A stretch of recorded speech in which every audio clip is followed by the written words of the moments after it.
Praise the lord. అభ్యంతరం ఉండదు అనుకుంటాను. మన మధ్యాహ్న సంచారం చేస్తున్న తండ్రి కుమారాత్మ యేసయ్యకు చేతులెత్తి స్తోత్రం చేద్దాం. హల్లెలూయా, ప్రైజ్ ది లార్డ్, హల్లెలూయా. సామెతల గ్రంథంలో ఒక వచన భాగం, కీర్తనల భాగంలో ఒక వచన భాగం, అలాగే యోబు గ్రంథంలో ఒక వచన భాగం, అవి చదువుకొని ప్రభుతో పాటు ఆయన పాఠముల అనే తోటలో నడవటానికి మనం ప్రయత్నించేద్దాం. యోబు గ్రంథం తర్వాత కీర్తనలు తర్వాత సామెతల గ్రంథం వస్తుంది. వరుసలో 3 వరుసలు ఉన్నాయి కనుక బైబిల్ తెరవటం సులువే, అధ్యాయాలు చూడటం కూడా సులువే. 18వ అధ్యాయం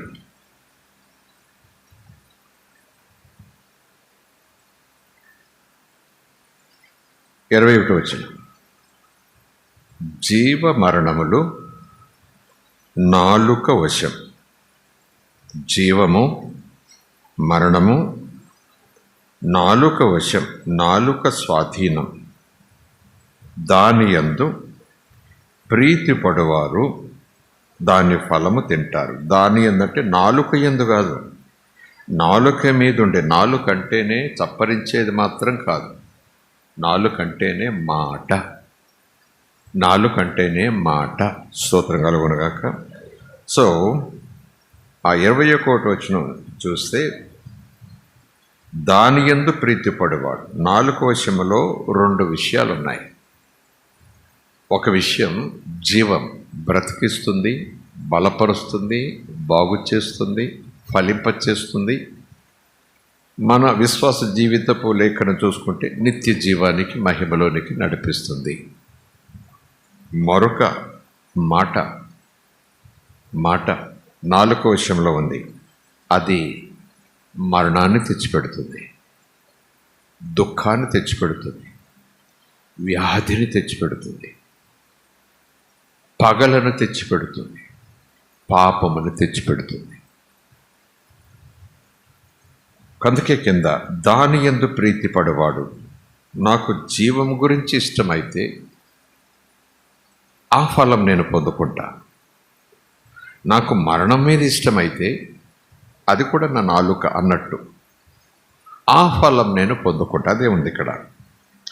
దాని యందు జీవమా మరణమా, ఆశీర్వాదమా శాపమా, కీడా మేలా, లాభమా నష్టమా, సంతోషమా దుఃఖమా అన్నట్టు. దాని యందు లేదా ఈ రెండిటిలో దేని యందు ఒక వ్యక్తి ప్రీతి పడతాడో నా నాలుక మీద జీవం ఉండాలి అన్నట్టు.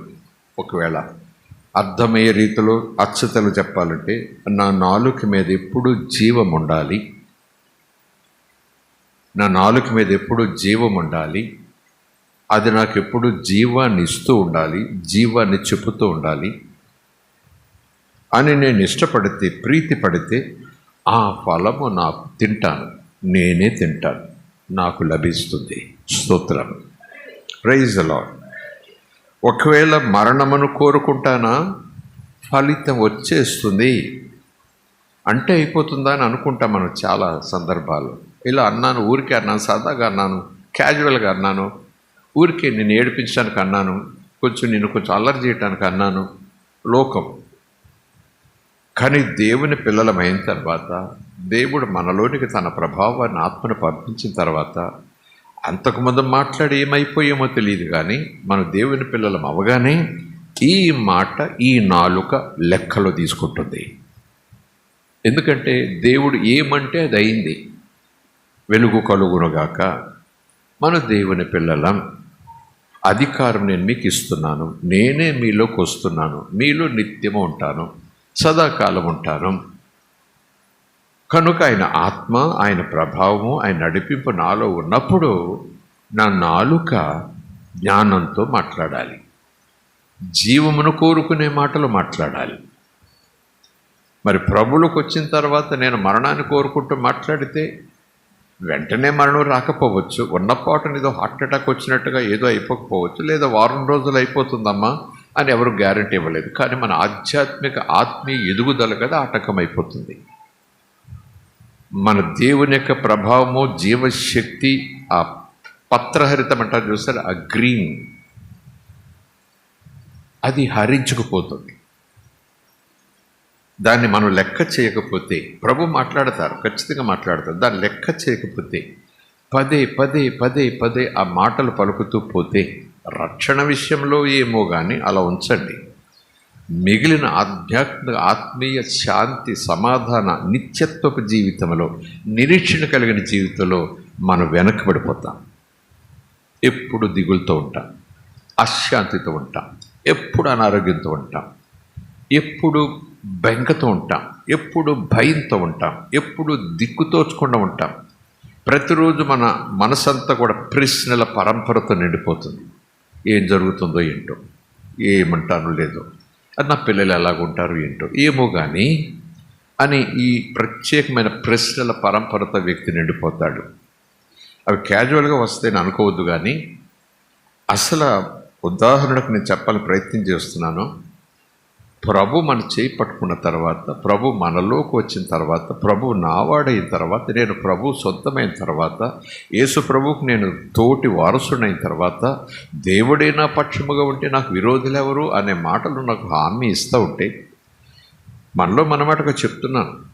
కంట్లో నలక పడితే వెంటనే కన్నీరు నాకు తప్పదు, కాలిలో మెరుపు తడితే అమ్మా అని విలవిల్లాడుతూ ఒక చోట కూర్చుని కాలు పైకి తీసుకోవటం అది సహజం, శరీరం. ఆ తర్వాత తీరుకోవటం, ఆ తర్వాత ధీమా, ఆ తర్వాత సంతోషం. Praise the lord, hallelujah. కనుక శారీరకంగా లోపల వినప్పుడు అలా ఇమ్మీడియట్గా యాక్షన్లో కొంచెం కాస్త గలిబిలు అవ్వచ్చు మనం, కానీ వెంటనే వాక్యం మనకు అసరాగా వచ్చేస్తుంది. ఎక్కడి నుంచో రాకపోవచ్చు, మన మనసులో ఆ వాక్యాన్ని భద్రం చేసుకుంటే ఎప్పటికప్పుడు వచ్చిన మనకు జ్ఞాపకంలోనికి పరిశుద్ధాత్ముడు తీసుకొచ్చేస్తాడు. స్తోత్రం కలుగునుగాక. Praise the lord, hallelujah. కనుక ప్రశ్నించను, లేదా ఇలాంటి అనుభవాలు జీవితకాలం అంతా ప్రతిరోజు ఇలా ఉన్నారు విశ్వాస అంటే, అయితే ఆ విశ్వాసి ఇలా కాదు అలా కాదని తీర్పు చెప్పరు.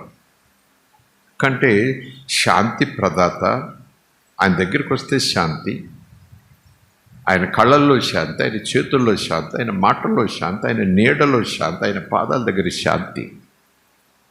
ఆ శాంతినిచ్చేవాడు అసలు నిజానికి ఆయన దగ్గర శాంతి ఇస్తాడు కాదు, ఆయనే శాంతి. స్తోత్రం. ఆయనే శాంతి. వెనక నుంచి, ముందు నుంచి, పైనుంచి, కింద నుంచి గుచ్చినా గిల్లినా ఆయనలో నుంచి శాంతి ప్రవహిస్తుంది, ప్రేమ ప్రవహిస్తుంది. Praise the lord, hallelujah.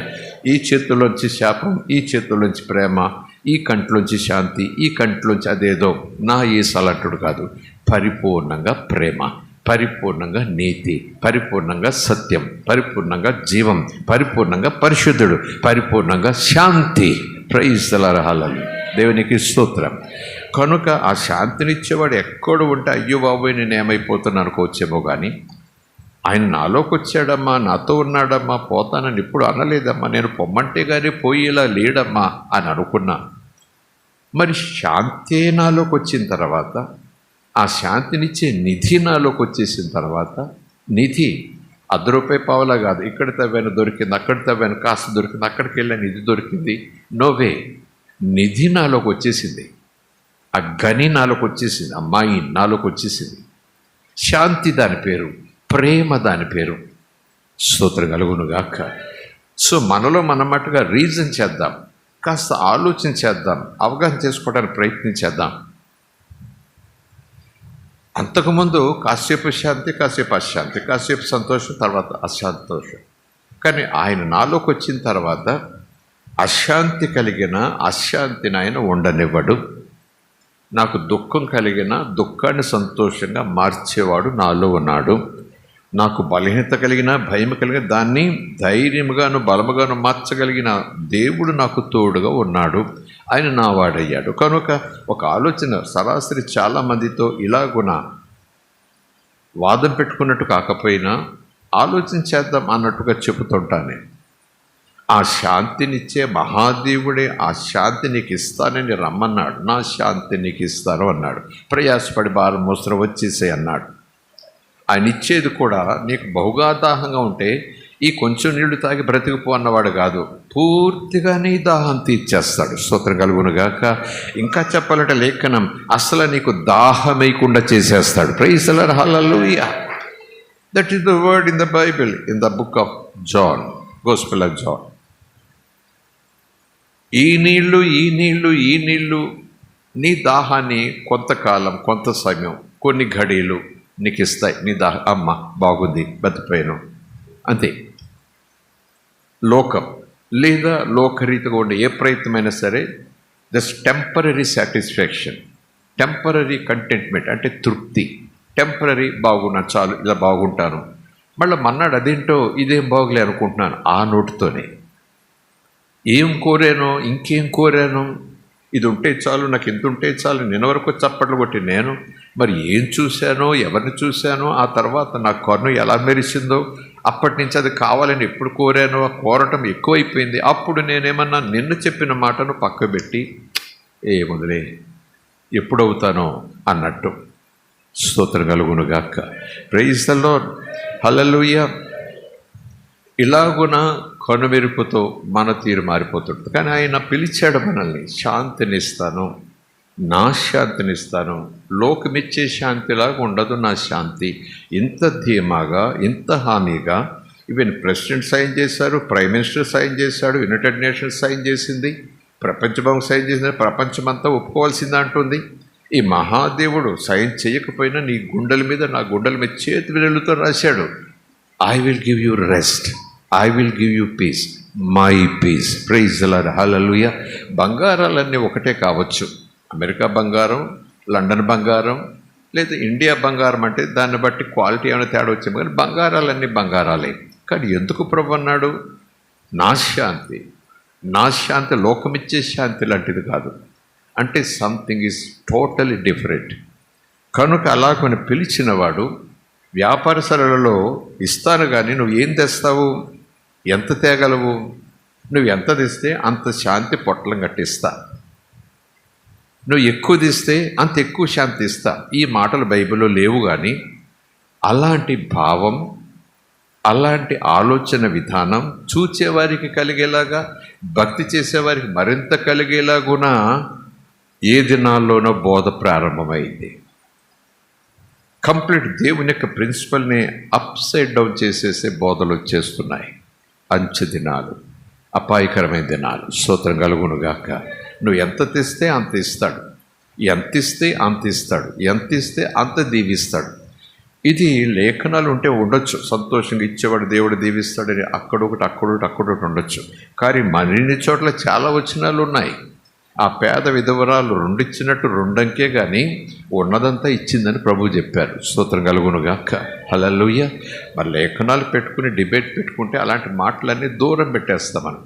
కనుక నేటి దినాల్లో బోధలలాగా ఉన్నాయా, లేకపోతే విశ్వాసుల తత్వం అలాంటిది కనుక విశ్వాసుల యొక్క ఆలోచన విధానం. ఎందుకంటే లోకం, నేను వెళ్ళానంటే ఏదో ఇస్తే అప్పుడు నాకు ఇస్తాడు, కొట్టుకెళ్ళానంటే నేను ఏదో ఇస్తే అంత ఇస్తాడు, నేను ఎంత డబ్బులు ఇస్తే అంత కేజీలు ఇస్తాడు, నేను తక్కువ డబ్బులు ఇస్తే తక్కువ కేజీలు ఇస్తాడు అన్న వ్యాపార సరళలోనికి విశ్వాసులకు అప్పుడు బ్రతికి ఇప్పుడు విశ్వాసులైన తర్వాత ఆ సరళిని, ఆ విధానాన్ని, ఆ ప్రిన్సిపల్స్ను వదిలిపెట్టకపోతున్నారు. నిజానికి అది సంఘానికి ఒక గజ్జి లాంటిది. ఆ గజ్జి ఈజ్ ఈక్వల్ టు దురద, దురద ఈజ్ ఈక్వల్ టు దురద చెవులు కలిగి అన్నాడు. కాబట్టి that is an infection, allergy, infection. It should be treated. దాన్ని టచ్ చేస్తే ఎంత బాగుంటుందో, కానీ స్ప్రెడ్ అయిపోతుంది. సంఘంలో కూడా ఇలాంటి ఉపదేశాలు, ఇలాంటి బోధలు, నువ్వు ఎంత తెస్తే అంత ఎక్కువ, నువ్వు ఎంత తెస్తే అంత ఎక్కువ, నువ్వు ఏం తేలేదా ఏ ఉండదు, ఇంతే దీవిస్తాడు అని అలా డైరెక్ట్గా మాట వరుసకు లేఖలార్థంగా ఉండకపోయినా ఇదేదో వ్యాపార సరళిలో బోధ, వ్యాపార సరళిలో ఆశీర్వాదాలు, వ్యాపార సరళిలో దీవెన. నేనంటాను ఈరోజు దేవుని కృపతో నాకు ఆయన నేర్పించాడు కనుక ఎప్పుడైతే నేను దేవుని కొడుకునయ్యానో పొట్లాలు కట్టించుకునే బ్రతుకు పోయింది నాకు. ఎప్పుడైతే గడప అవతలున్నానో పొట్లాలు కట్టించుకునే బ్రతుకు అయింది నాకు. ఇంత ఇవ్వవా, అంత ఇవ్వవా, నాకు ఇలా కావాలి, అలా కావాలి, నువ్వు ఇవ్వకపోతే నేను ఏమైపోతాను దేవా. గడప అవతల అపరిచితుడిని అడుక్కునేవాడిని. కానీ గడప లోపలికి వచ్చాను. గడప లోపలికి వచ్చిన తర్వాత కూడా కొడుకునయ్యా. ఇప్పుడు పొట్లాలు కట్టినట్టుగా అడగడం. ఎందుకంటే ఆయన అంటాడు, నావన్నీ నీవే తీసుకో. స్తోత్రం కలుగునుగాక. మరి ఏవి నేర్పించాలి సంఘానికి? నేను ఏవి నేర్పించాలి సంఘానికి? ఆయనవన్నీ నీవైపోయాయి. నువ్వు స్వీకరించి నువ్వు సొంతం చేసుకుని కృతజ్ఞత చెప్పు చాలు.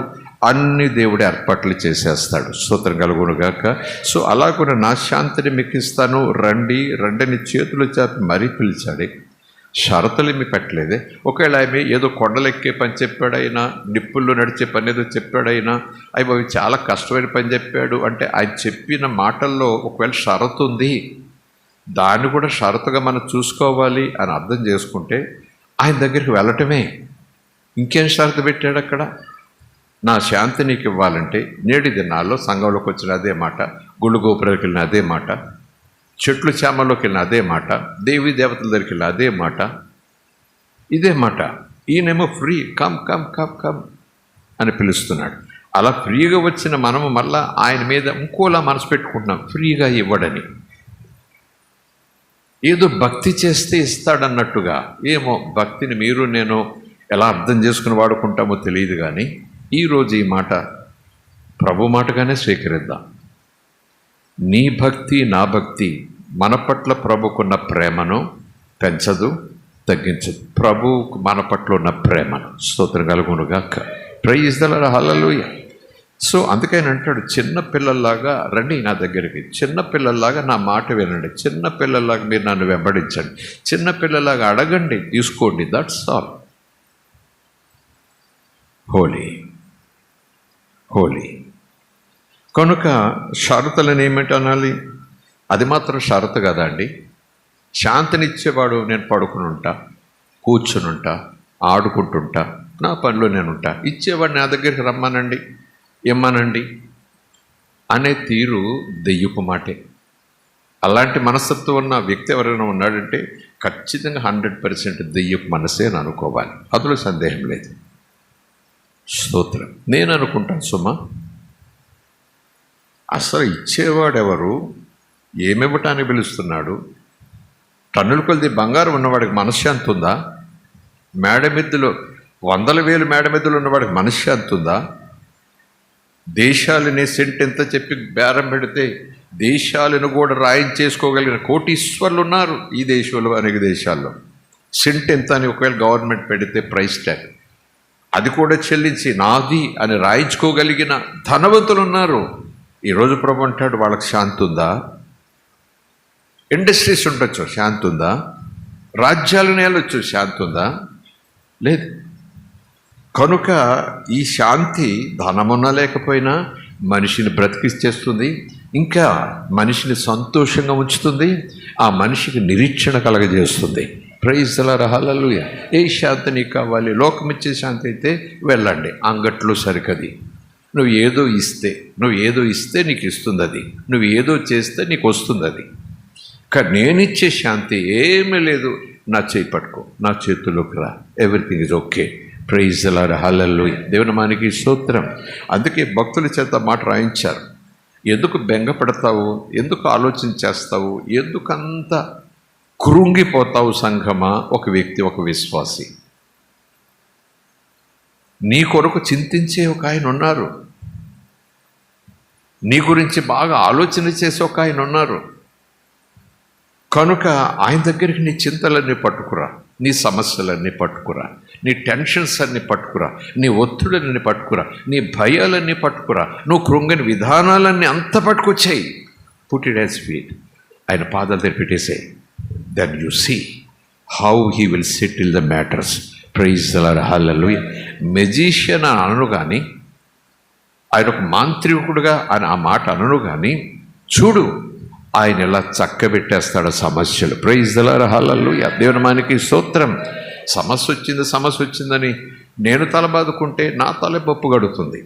చూసేవారికి వినేవారికి అయ్యో దేవుడు వీళ్ళని వదిలేశాడు, దేవుడు వీళ్ళకి అన్యాయం చేసేసాడు, తలలు బద్దలు కొట్టుకుంటే సరే ఆ దేవుడు వింటలేదమ్మా, వాళ్ళ దేవుడు ఇందులోంచి అందులోకి వెళ్ళారు, అందులోకి వెళ్ళి ఏదో అయిపోయామన్నారు, ఇదిగో ఏం పొందుకున్నారు అంటూ ఇరుగు పొరుగు మరొకలా కిటికీలు వచ్చి తొంగి చూసి మనసులు నవ్వుకునే ప్రయత్నాలు. కానీ దేవునికి మహిమ రావాలంటే మనకు ఏం చేత కావాలి? మన సమస్యలు, మన భయాలు, మన బలహీనతలు ఒకవేళ మనం భరించలేనట్టుగా అయిపోయాయి, నేను భరించగలను, నేను సాల్వ్ చేసుకోగలను, దీంట్లోంచి బయట పడగలను అనుకుంటే ఓకే, యూ ట్రై ఇట్ అంటారు దేవుడు. ఆ తర్వాత లేదు, నాకు లేదు చేతులను, అప్పుడు బెస్ట్ సోర్స్, బెస్ట్ డిసిషన్ ప్రభు దగ్గర తీసుకొచ్చాయి. ఆయనకి తెలియదని కాదు, ఆయనకి తెలుసు. అలా సరెండర్ అవ్వు, అలా సరెండర్ చేయి, చూడు యెహోవా మహిమను. ప్రైజ్ ది లార్డ్, హల్లెలూయా. వెనక సమస్య ఐగుప్తు రథాలు, బలమైన రథాలు, బలమైన సైనికులు, యోధులు, ఆయుధాలు. మామూలు రథాలు కాదు, బలమైన సైనికులు, బలమైన రథాలు, బలమైన గుర్రాలు, బలమైన ఆయుధాలు. ఒక్కడిని పోనివ్వద్దు, పట్టి బంధించి తీసుకుని, లేకపోతే అక్కడే పాతి పెట్టేసేయండి. Even Pharaoh himself is leading the battalion. లేఖనం వెనక మామూలు సమస్య కాదు, జీరో అయిపోతున్నాను నేను. కొంచెం కూడా సొందులే తప్పించుకోవటానికి జీరో, కళ్ళు మూసుకుంది చచ్చిపోవటం. ఇంకా పోయిన ముందుకెళ్ళి పరిగెడదామంటే ఈట సముద్రం. చిన్న కాలువ కాదు, చిన్న నది కాదు, ఏం కాదు. పోయి నాకు ఈతొచ్చంటే అయిపోతాను, ఆ ఒడ్డు కనపట్టలేదు అన్నట్టు. ఏం చేయాలి? ముందు జీరో, వెనక జీరో, దేవుని నడిపింపు. దేవుని నడిపిస్తున్నాడు అన్న. ఓ రషబరీ రత్తరియో రపబ, నీతో నాతో దేవుడు మాట్లాడుతున్నాడు. Praise the lord, hallelujah. దేవుని మనకి స్తోత్రం. మోషే ఏం చేశాడు? 10 మంది పెద్దలను వాళ్ళ పోగేసి, మరి దేవుడు అది ఎన్నుకున్న ఎక్కడ తీసుకొచ్చారు, మరి ఇప్పుడు నేను ఏం చేయను, మరి దేవుని మొరపెట్టినా అన్నాడో, లేదా అందరం తీసుకొచ్చి ఏమైనా ప్రణాళికలు వేసాడు, మరి సరెండర్ అయిపోద్దామా ముందుకని. మోషే అలాగ అడగలేదు. అందరూ కలవరపడ్డారు, సమాధిలోకి తీసుకొచ్చామన్నారు. ఇంకొంతమంది గుంపు అయిపోయి మోషేను కొట్టడానికి కూడా రెడీ అయ్యారు. మాకు ఇంత అందలం చూపించాం, ఇన్ని కళలు మా ముందు పెట్టాం, ఆయన వెనకాల నడిస్తే మనకు పాలట, తేనెలట, సమృద్ధట, మేము చాలా ఆశపడ్డాము. ఇదిగో 3 రోజులు కాలేదు, అయిపోయాం మనం. నువ్వు చెప్పినవన్నీ అబద్ధాలే. అటు కొంతమంది రాళ్ళు చేత్తో పట్టుకోవటానికి కూడా, ఇసుక చేత్తో పట్టుకోవటానికి కూడా రెడీ అయ్యాలి. ఒక్కోసారి సువార్త విషయంలో కూడా సేవకులు కూడా, ఈవెన్ విశ్వాసులు కూడా ఎదుటి వ్యక్తిని కళలలోకి తీసుకెళ్ళకూడదు. అంటే ప్రభువుని ఎరుగని వానికి, లేదా ఏం చేయాలో తోచక ఏదైనా ఆధారం దొరికితే పట్టుకుందామంటూ దిక్కులు చూసేవానికి ప్రభువును పరిచయం చేసే ప్రయత్నంలో వారికి కళల ప్రపంచంలోకి మనం తీసుకెళ్ళకూడదు. నిజం చెప్పాలి, నిజాన్ని అంగీకరించేలా చేయాలి. స్తోత్రం కలుగును గాక. ఆ తర్వాత నిన్ను నిందవేయుడు, నన్ను నిందవేయడ వ్యక్తి రక్షణ పొందాక, ప్రభు నమ్ముకో 30 బిల్డింగులు, మాట వరుస కంట్రోల్స్, ప్రభు నమ్ముకో అసలు కష్టాలే ఉండవు, ప్రభు నమ్ముకో పూల పాన్పు, ప్రభు నమ్ముకో. దేవుడు ఆదికాండంలోనూ చెప్పలేదు, కృపాకాలంలో సువార్తలో చెప్పలేదు, ఈవెన్ సంఘానికి కూడా అపొస్తలులు ఆ మాట చెప్పలేదు. దేవుడు కాపాడుతాడు, అన్ని పరిస్థితుల్లో కాపాడుతాడు, కాపాడగలిగిన సమర్థుడు. అడవిలో ఉన్నామా భయం ఎందుకు, ఎడారిలో ఉన్నావా భయం ఎందుకు, మరణపు లోయలో ఉన్నావా భయం ఎందుకు, నదీ తీరాల్లో ఉన్నావా, కాస్త ఉద్యానవనాల్లో వెళుతున్నావా, రోజు అలాగ ఉంటుందని అనుకోకు. ఇది ప్రయాణం.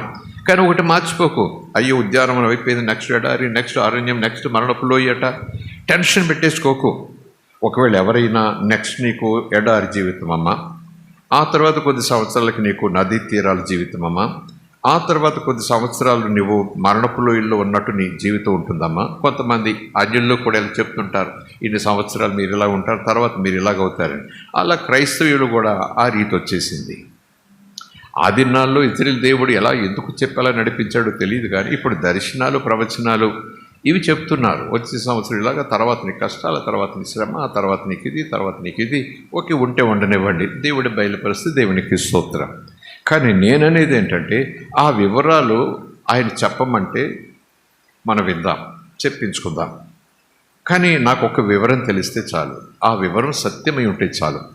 ఎందుకంటే ఒక వ్యక్తి ప్రవచనాత్మకంగా నాకు వచ్చి, బాబు 3 సంవత్సరాలు నీవు బండల గుండా నడవాల్సి వస్తుంది, భవిష్యత్తు అలా ఉంటుంది ఆధ్యాత్మిక జీవితం, ఆ తర్వాత నీకు ఎడారి వాతావరణం, ఆ తర్వాత 4 సంవత్సరాలు ఉద్యానవనం ఆహ్లాదకరంగా ఉంటుంది, 5 సంవత్సరాలు, ఆ తర్వాత 7 సంవత్సరాలు మరణపు లోయ గుండా వెళ్లాల్సి ఉంటుంది, ఆ తర్వాత నువ్వు ఇంకా బ్రతుకుంటే మళ్ళీ ఇదిగో ఈ నదీ తీరాల కనుక ఆ వారాలు లెక్కేసుకుంటూ, ఆ రోజులు లెక్కేసుకుంటూ, డైరీలు రాసుకుంటూ 3 సంవత్సరాలు అయింది, ఇంకా 4వ సంవత్సరం, తర్వాత మరణం, తర్వాత ఇది, ఇవన్నీ నిజమే కావచ్చు, అవన్నీ కూడా నేను రాసుకుని ఉండొచ్చు, ఓకే లెట్ ఇట్ బి. నాకు తెలియాల్సిన సత్యం ఏంటంటే, ఎడారిలోకి వెళ్తే నాకేంటి, మరణపు లోయలోకి వెళ్తే నాకేంటి, ఉద్యానవనంలో ఉంటే నాకేంటి, ఒంటరిగా ఉంటే నాకేంటి, ఉరుములు మెరుపులు పడే స్థలం నాకేంటి, నాకు ప్రభు ఉన్నాడు, నాతో ప్రభు ఉన్నాడు, నాకు దేవుడు ఉన్నాడు, నాకు రాజు ఉన్నాడు, అంతా ఆయన చూసుకుంటాడు. ప్రైజ్ ది లార్డ్, హల్లెలూయా. ఈ రోజు వినే మాటలు, అందుకే నేను అంటున్నాను, మళ్ళీ ప్రాథమిక పాఠశాలలో తీసుకొచ్చి కూర్చోబెడుతున్నాడు. ఏమి నమ్మావు నువ్వు, ఏం తెలుసుకున్నావు, నువ్వు నన్ను ఏం అర్థం చేసుకున్నావు, నువ్వు ఏం భక్తి చేస్తున్నావు, దేవుడా నోటితో పలికేసి నా చప్పట్లు కొట్టేసి కారుకేసి వెళ్ళిపోతాం అనుకున్నావు క్రైస్తవ్యం అంటే. నా మాట నా మాట నా మాట నిజం, స్తోత్రం కలుగునుగాక. Praise the lord, hallelujah. కనుక ఆయన మాట్లాడుతున్నాడు, సామెతల గ్రంథంలో మాట్లాడుతున్నాడు. 18వ అధ్యాయంలో 2వ వచనంలో జీవ మరణములు 4వ వచనం, దాని యందు ప్రీతి పడువాడు దాని ఫలము తింటాడు. అసలు ఎదుటివాడు శాపం పలికితేనే మనకి ఇబ్బంది అని లోకం చెప్తుంది. ఈవెన్ లేఖనాలు కూడా కొన్ని చోట్ల ఉదాహరణలు చెబుతాయి.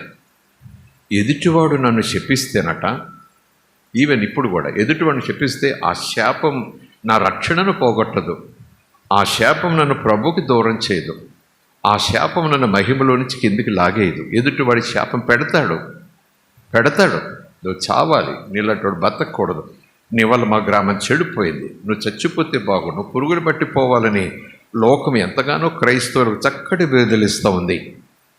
దాని ప్రభావం ఉంటుంది కొంతవరకు.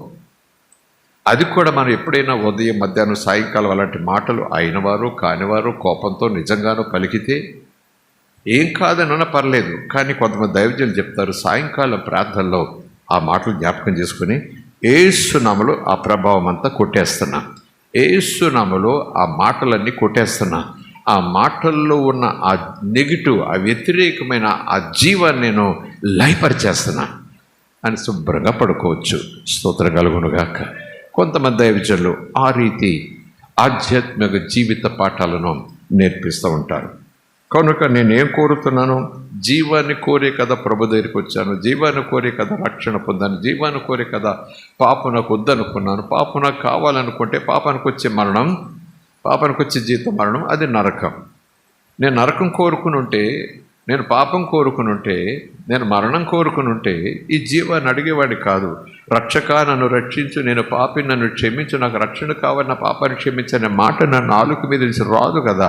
నా నాలుక నా ఇష్టానుసారంగా కోరింది, నాకు జీవం కావాలి, జీవం వచ్చేసి యేసు కావాలి. Praise the lord, hallelujah. దేవుని మనకి స్తోత్రం.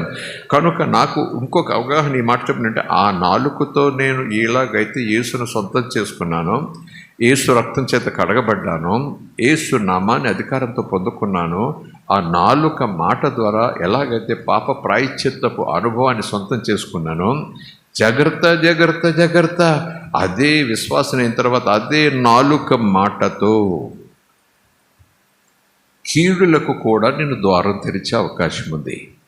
There is power. ఎస్, అపవాదికి చోటు ఇవ్వకుడి అంటాడు గనక ఒక ఆకారము లేదా ఒక సమయము, ఒక తీరు ఉంటుంది కదా. అపవాది అనగానే అపవాది అంటే ఎప్పుడు వస్తాడు, నేను చోటు ఇవ్వను, తలుపులేసి కూర్చుంటాను, నేను ఇలాగుంటాను అలాగుంటాను, ఉపవాసాలతో ఉంటాను, ఇలాగుంటాను, అవన్నీ ఉండనివ్వండి. ఆధ్యాత్మిక థియాలజీ వాక్యం. అపవాదికి చోటు ఇవ్వద్దు అంటే కేవలం ఆ కొండలో చూస్తున్నాను అపవాది తంత్రాన్ని. వాడు డైరెక్ట్గా వచ్చేసి ఏదో యుద్ధం చేసేస్తాడని అనుకుంటామా? లేదు లేదు, వాడు డైరెక్ట్గా రాడు. వాడు మన మనస్సు మీద ప్రభావం చూపిస్తాడు. ఆ తర్వాత మన మనస్సులో నుంచి ఆ ప్రభావం ద్వారా మన మాట తీరును మార్చేస్తాడు. ఏ మాటతో మనం రక్షణ పొంది ఆనందాన్ని పొంది ప్రభువులో సంతోషంగా వెళుతున్నామో, అదే ఆ నాలుగుతోనే, మన నాలుగుతోనే మనకు కీడు కలిగేలాగున వాడు ప్రయత్నం చేస్తాడు.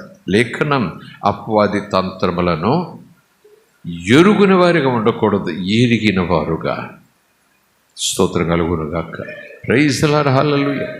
లేఖనాలు చాలా ఉన్నాయి. రక్షణ వచ్చిన తర్వాత ఇంకంతా ఓకే అంటాం, రక్షణ పోతుంది పోదు అని అంత డిబేట్లోకి వెళ్లకుండా ఆధ్యాత్మిక జీవితం, శాంతి, సమాధానం, ఆరోగ్యం, ఈవెన్ సంపద, సమృద్ధి, ఇవన్నీ కూడా మన నోటి మాట.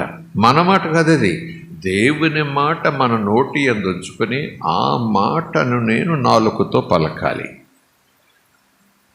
నేను నా సొంత మాట పలకలేదండి. యేసుక్రీస్తు ప్రభువు దేవుడు మాట్లాడాడు. ఆయన నీ ప్రభువు అని నువ్వు అనాలి. ఆయన నా ప్రభు అని అన్న తర్వాత తండ్రైన దేవుడు ఆయన మృతుల్లో నుంచి లేపాడు అని నువ్వు నమ్మాలి. అప్పుడు నీకు రక్షణ. లేఖనం దేవుడు చెప్పాడు, ఈ మాట నువ్వు పలకాలి, మనస్ఫూర్తిగా పలకాలి, అంతే. That's all, done. స్తోత్రం కలుగునుగాక. ఎంత సులువుగా, ఎంత సునాయాసంగా, రక్తం చిందించలక్కర్లేకుండా, తపస్సు చేయక్కర్లేకుండా, పాపాలు కడిగేసుకోవటానికి ఈ పుష్కరం, ఆ పుష్కరం, అక్కడ ఇక్కడ, ఆ కుంభమేళ, ఈ కుంభమేళ, హిమాలయాలు, ఎక్కడికో గుర్రాల్లో, గాడిదల్లో, హెలికాప్టర్ల మీద ఆ శిఖరానికి వెళ్ళిపోయాం, అక్కడ దేవుని పాదాల దగ్గరికి వెళ్ళిపోయామని అనుకుంటారు. కానీ పాపక్షమాపణ కోసమే. అదంతా దేనికోసం? కోట్లు సంపాదించుకోవటం కోసం కాదు ఆ యాత్రలు. ఎందుకు? పుణ్యం సంపాదించాలి, అది మెయిన్. కానీ దేవుడు ఉచితంగా నోటి మాట, నా మాట కాదు అది, దేవుడే ఒక మాటను స్క్రిప్ట్ చేశాడు. ఆ మాటను నేను పలకాలట. ఆ పలికిన మాట నాలుకతో పలకాలట. అప్పుడు నాకు దేవుడే సొంతం అవుతాడట. Praise the lord. అంటే ఆ మాట, నేను పలికిన మాట, దేవుడు పలకమన్న మాట, దేవుడు పలకమన్నట్టుగా నేను పలికిన మాట, ఆ మనసుతో నేను పలికిన మాటే నాకు పరలోకం తెచ్చిపెట్టేస్తే, పరలోకంలో నాకు ఆ మాటే నాకు చోటు ఇచ్చేస్తే, ఆ మాటే నన్ను పాపిని పవిత్రంగా మార్చేస్తే, ఆ మాటే నాకు దేవుణ్ణి తండ్రి అని పిలిచే భాగ్యం ఇచ్చేస్తే, అదే నాలుగుతో నేను కీడు పలికితే it will effect also. It will effect. అపవాదికి నాలుక మీద చోటు ఇవ్వకండి. స్తోత్రం. హల్లెలూయా. ఏ పలికినా, ఏది మాట్లాడా, ఏది నో అంత కేర్లెస్గా మనం ఉండటానికి వీల్లేదు. యేసుప్రభు చెప్పిన మాట ఎవరు తీసుకుంటారు చెప్పండి? బైబిల్కి జిప్పులు వేస్తారు, బైబిల్ కార్డులు పెట్టుకోండి. కానీ అందులో మాట మీద మనసు పెట్టకపోతే, ఇలాంటి మాటల మీద మనసు పెట్టకపోతే, మనకు అజ్ఞానోపదేశాలు, జ్ఞానులమని చెప్పుకుంటూ మరలా చీకటి ఛాయల్లోకి వెళ్ళిపోతాం. దేవుని ఎరుగుదమని చెప్పుకుంటూ, వెలుగును ఎరుగుదమని చెప్పుకుంటూ, వెలుగులోకి వచ్చారని చెప్పుకుంటూ, వెలుగు నాలో ఉన్నదని చెప్పుకుంటూ చీకటి ఛాయలు నడిచేవారం అయిపోతాం. ఇక చీకటిని కోరుకునే వాళ్ళం అయిపోతాం. అలాగున అవిశ్వాసపు భ్రష్టత్వములకు వెళ్ళిపోయే అవకాశం ఉంది. కొంతమంది అంచె దినాలు, అబద్ధపు బోధలు, దెయ్యముల బోధ వల్ల విశ్వాస భ్రష్టులైపోతున్నారు అని పౌలు తిమోతితో చెప్తాడు. వాక్యం, తిమోతి జాగ్రత్త. స్తోత్రం కలుగునుగాక. Praise the lord. హల్లెలూయా. సరే, కాస్త వెనక్కి వద్దాం. కీర్తనల భాగం.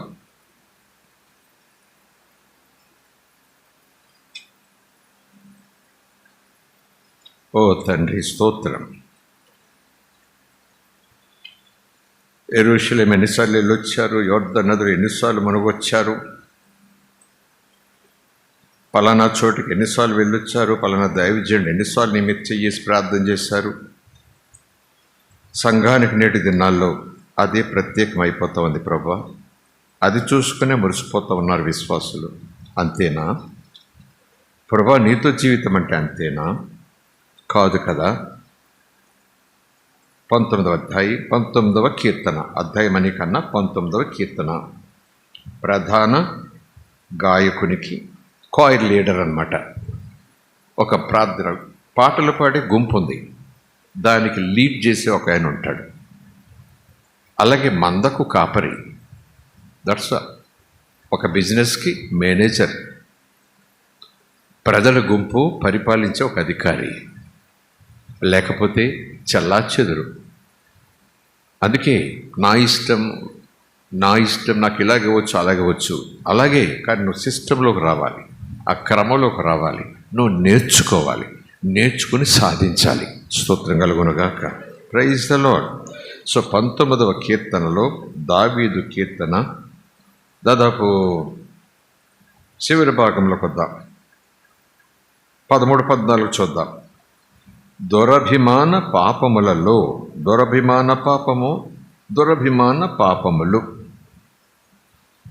అభిమానము పాపం కాదు, అభిమానించటం పాపం కాదు, ఆరాధించటం పాపం.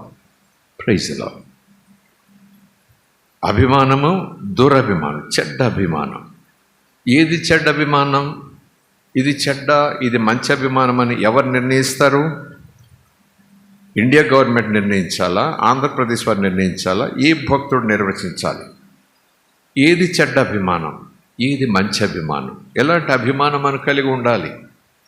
ఎలాంటి అభిమానం కలిగి ఉంటే మనకు మేలు. చెడ్డ అభిమానం అంటే అది కీడు అన్నమాట. ఏది దురభిమానం? ఎవరు తీరుస్తారు వివాదం? అమెరికాకు రూల్ ఉంది, ఇక్కడో రూల్ ఉంది, అక్కడో రూల్ ఉంది, ఉంటే ఉండొచ్చు జాతుల ప్రకారం. కానీ దేవుని లేఖన దగ్గరికి వచ్చేటప్పటికి అభిమానం అంటే, దురభిమానం అంటే మీరు నేను వాదం పెట్టుకునే వెళ్ళి కుదరదండి. ఏ వాక్యమైనా సరే మన వాదం తీర్చుకోవాలంటే యేసయ్య దగ్గరికి రావాలి, వాక్యం దగ్గరికి రావాలి. ఏది దురభిమానము వాక్యం చెప్తుంది, ఏది మంచి అభిమానము వాక్యం చెప్తుంది. వాక్యమే చెప్పాలి. స్తోత్రం కలుగునుగాక. వాక్యమే దేవుడు. స్తోత్రం కలుగునుగాక. హల్లెలూయా. అంటే వాక్యం అనే హద్దు, ఆ బోర్డర్, వాక్యం అనే ఆ లిమిట్ ఎప్పుడైతే దాటానో అది నా దృష్టికి దురభిమానం కాదు. నేను బల్లగుద్ది చెప్పగలను, ఎదుటి వాళ్ళ నోరు కూడా మోయించగలను నా వాక్శక్తితో, వాగ్ధాటితో. అవునయ్య, అవును, నేను చెప్పిన కరెక్ట్ అని ప్రపంచమంతా కూడా సెల్యూట్ కొట్టవచ్చు. నాకు లేఖనం ఒప్పుకోదు. ఇది దురభిమానం అని 1000 మంది చెప్పేస్తే దురభిమానం అయిపోదు. ఇది మంచి అభిమానం అని 1,00,000 మంది చెప్పేస్తే అయిపోదు. దేవుడు చెప్పాలి, I am God, I am God, my word is the truth. Praise the lord. Hallelujah. ఆయన ఇంకో మాట అంటాడు, ఐ యామ్ జస్ట్ గాడ్, న్యాయవంతుడు నేను. నాలో అన్యాయం అస్సలు ఉండదు. నా మాట సత్యం, నా మాటే క్రమం, నా మాటే హద్దు, నా మాటే ధర్మం. స్తోత్రం కలుగునుగాక. Praise the Lord. సో దురభిమాన పాపములలో అంటే వాక్యానుసారము కానీ అభిమానాల్లోకి మనం వెళ్ళిపోకూడదు. ప్రస్తుతం చాలా సందర్భాల్లో సమాజాన్ని బట్టి, హడావుడిని బట్టి బయట వాళ్ళు ఎలాగ ఉంటున్నారో మనకు తెలియదు. ఆ ఫ్యాషన్స్, ఆ హడావుడి, ఆ స్పీడు యవ్వనస్తుల దగ్గర నుంచి పెద్దోళ్ళ దాకా ఎంత దూరం పోయిందో మనకు తెలియదు. వివాహ వ్యవస్థలు ఎంత దూరం పోయాయో నాకు తెలియదు. కాలేజీల్లో టీచర్స్ని కొట్టేసే పిల్లలు, చంపేసే పిల్లలు ఇలా వచ్చేసినాయి. ప్రభుత్వాలే పరిపాలించే ప్రజలను కొట్టేసి చంపేసే ప్రభుత్వాలు. Yeah, this was going on. పరిపాలన అంటే పరిపాలన కాదు, చెడ్డ పరిపాలన, మంచి పరిపాలన, ప్రజలకు మేలు పరిపాలన. నా దృష్టిలో ఇది మేలు అటు తనకు మేలు జరిగేలాగున ప్రజలకు కీడు జరిగేలాగా అది పరిపాలన కాకూడదు. దురభిమాన పాపం. మళ్ళీ చెప్తున్నాను, సహజంగా చాలామంది దైవజనులు చెప్పే మాట నా మనసులోకి ఎప్పటి నుంచో వచ్చిన మాట. దాదాపు రోషం కలిగి చాలామంది దైవజనులు చెప్తున్న ప్రత్యేకమైన మాట, దేవునిని ఆరాధించండి. అమ్మ నాన్న అభిమానం, అక్క చెల్లి అభిమానం, ప్రేమ అభిమానం, పక్కన ప్రేమ. దేవుని ప్రేమించడం వల్ల ఈ ప్రేమతో ఈక్వల్ చేయకండి. ఆ ప్రేమ వేరు. స్తోత్రం కలుగునుగాక. Praise the lord. హల్లెలూయా. కనుక ఒక దైవజనుడు అభిమాని కావచ్చు, అభిమానించదగినవాడు కావచ్చు, అభిమానించదగిన వారిలో ఆయన ఫస్ట్ మార్కు కొట్టచ్చు. కానీ వ్యక్తి ఆరాధకులం కాకూడదు. ఆ వ్యక్తి నోట దేవుని మాట దేవుని మాటగా వస్తేనే, ఆ వ్యక్తి మాట తన ఇష్టానుసారంగా దేవుని మాట అనే కోటింగ్తో వచ్చినా సరే ఆ మాటను నేను స్వీకరించను. అయ్యగా చెప్పారు కదా, సత్యం కాకపోతే ఇంకేమవుతుంది, బైబిల్ ఏం తీయక్కర్లేదు, నోరు మోసుకుని పో అనే ఇలాంటి విపరీత ధోరణితో ఉన్న ఆరాధనా భక్తులు ఉంటారు. దైవజనులకు ఆరాధన చేసే భక్తులు, సంఘాన్ని ఆరాధన చేసేవారు ఉంటారు, ఆలయాలను ఆరాధన చేసేవారు ఉంటారు, అక్కడున్న సౌకర్యాలను ఆరాధన చేసేవారు ఉంటారు. అఫ్కోర్స్ ఇష్టం హద్దు దాటితే ఆరాధన అయిపోతుంది. నువ్వు అతిగా ప్రేమిస్తున్నా, నువ్వు అతిగా ఇష్టపడుతున్నా నీ ఒక్కగానొక్క కొడుకు అబ్రహాం, అక్కడికి పోదా. ఏదో థియాలజీలు అబ్రహాం ఇచ్చాడు, భయపడ్డాడు, దేవుడు వచ్చాడు, శబాష్ అన్నాడు, అయిపోతుంది. 7 పాయింట్లు రాసేసుకున్నాం, పాఠాలు ఇంటికి వెళ్ళిపోతాం, నోట్స్ మూసేస్తాం. ఆరాధన, భయము, భక్తి, అభిమానం, ఇష్టం, నువ్వు అతిగా ఇష్టపడుతున్నా బ్రాకెట్లో ప్రేమ. స్తోత్రం కలుగునుగాక. సంఘం యొక్క డెకరేషన్స్ ఇష్టపడే వాళ్ళు ఉండొచ్చు, ఆరాధన ఇష్టపడే వాళ్ళు ఉండొచ్చు, అక్కడికి వచ్చే ధనవంతులు ఇష్టపడే వాళ్ళు ఉండొచ్చు, ఇంకా చాలా ఇష్టాలు. దైవజనులను ఇష్టపడేవారు ఉంటారు. ఆరాధన అంటున్నాను సుమా, ఆరాధన. అసలు ఆరాధన ఈజ్ ఈక్వల్ టు దేవునికి చెందునుగాక. ఏ ఆరాధన అయినా సరే ఆరాధన ఆ పదం దేవునికి చెందాలి. స్తోత్రం కలుగునుగాక. అభిమానిస్తాను, ఇష్టపడతాను, చాలా ఇష్టపడతాను, ఎంత ఇష్టపడతానంటే ఎంత అభిమానిస్తానంటే అని మనం ఎన్నైనా చెప్పుకుందాం, కోతలు వేసేసుకుందాం. ఇంకా ఏమైనా పదాలు ఉంటే మనలో మన మాటగా చెప్తున్నాను సుమా, నేను తెలుగు పండితుని కాదు. ఆరాధనకు మరి ఏదైనా వేరే అర్థం అంటే ఉంటే ఉండొచ్చు, కానీ ఊరికి అర్థం చేసుకోవటానికి దేవుడు రోషం కలిగిన దేవుడు. I'm a jealous God. Jealousy గాడు కాదు, జెలస్ ఐ యామ్. ఎందుకైనా అలాగంటాడు పెద్ద పిడికలు బిగించంటే? బికాజ్ అది దేవుడు కనుక దేవుడు అనటానికైనా అర్హుడు. ప్రైజ్ ది లార్డ్, హల్లెలూయా. మరొక దేవుడు ఉంటే అసూయ, నేనే అసూయ, స్వార్థం అనుకోవచ్చు. ఆయన దేవుడికి ఉండవలసిన లక్షణాలు ఉన్నాయి. ఆ మాట అనుటకు ఆయనే తగును, ఆ మాట అయినటకు ఆయనే అర్హుడు. ఆ మాటను మనం కొట్టివేయలేం. He is God. Praise the lord, hallelujah. ఆయనే ఆయనే ఆయనే దేవుడు. అందుకే అంటాడు I am God, I shall be your God. No God before me or after me, not in the past, not in the future, not in the present. No one, nobody. ఈ ఆరాధన నాకే రావాలి, ఈ మహిమ నాకే రావాలి. Because I am God. I am God. Praise the Lord. తప్పేంటి? అభిమానించటం తప్పు కాదు. అభిమానం ఏంటో ఆరాధన ఏంటో తెలిసిపోతుంది మనకి. ఆరాధన ఏంటో అభిమానం ఏంటో తెలిసిపోతుంది. ఆరాధన అంటే ఉంటుంది కదా నేటి దినాల్లో, వివరించాల్సిన పని లేదు, సమయం వృధా అవుతుంది.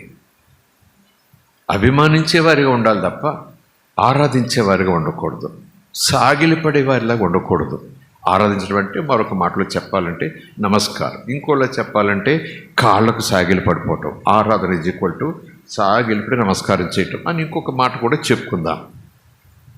ఆరాధించడం తప్పే ఉందంటే, సాగిలి పట్టడం తప్పే ఉందంటే అమ్మో చేయకూడదు. పౌలు శీలలు మరొక చోట, పేతురు ఒక చోట, ఈవెన్ ప్రకటన గ్రంథంలో పత్తస్సు దీపములో భక్తుడైన యోహానుకు దేవుని దూత యేసుప్రభు దేవుడే సాక్షాత్తు తండ్రి కుమారాత్మ అనేక విషయాలు చూపిస్తూ చెబుతూ రాయి చూడు అని చెప్పుతూ అలా 1, 2, 3, 10, 12, 19, 20 అధ్యాయాలకు వచ్చేస్తున్నారు. ఈయన ఎక్సైట్ అయిపోతున్నాడు, భక్తితో మమేకమైపోతున్నాడు. తన పిల్లల కోసం, తన సంఘం కోసం, తన సంఘాల కోసం, తన ప్రజల కోసం దేవుడు ఎంత ఆశపడుతున్నాడు. ఎలాంటి భయంకరమైన దినాలు రాబోతున్నాయి, ఎలాంటి భయంకరమైన ఉత్పాతాలు ఆకర్షణ రాబోతున్నాయి, ఎవరు ఏమైపోతారు, ఎలాగైపోతారు, అవన్నీ కూడా దేవుడు రాసి తన పిల్లలకు చెప్పమంటున్నాడు అంటూ ఆ దర్శనాలు చూసి, ఆ వచనాలు చూసి, ఆ దృశ్యాలు చూసి ఇక తన్మయత్వం చెందేసి ఆ దూత కాళ్ళ దగ్గర సాగిలి పడిపోతున్నాడు.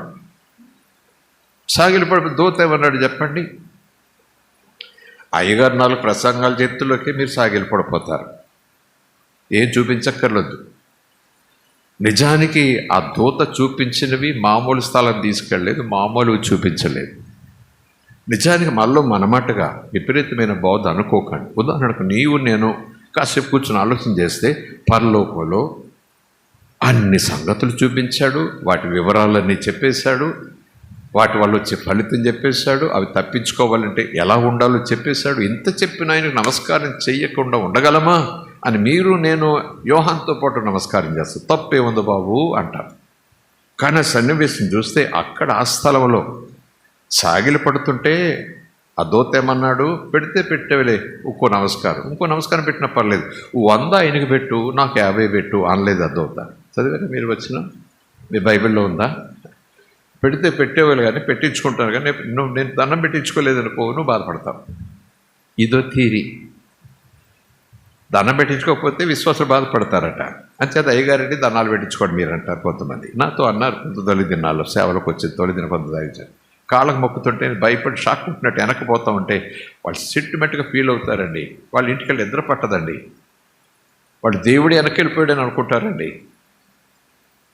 అంటూ మీరు కళ్ళు మూసుకుని వచ్చాడు అంతే, కాళ్ళు పట్టుకుంటారు అంతే అని పెంతెకోస్తు పాస్టర్ గారు చెప్పారు నాకు. అయితే మళ్ళా ఆ చర్చికి వెళ్ళలేదని అనను, కానీ మళ్ళా అలాగున్న వాక్యం చెప్పే అవకాశం నేను తీసుకోలేదు అక్కడ. ఎందుకంటే వాక్యం చెప్పి ప్రార్థన చేయించుకోండి అంటారు, ఇదే అవుతుంది. అప్పుడే ఆ రీతిలోనే స్తోత్రం కలుగునుగాక.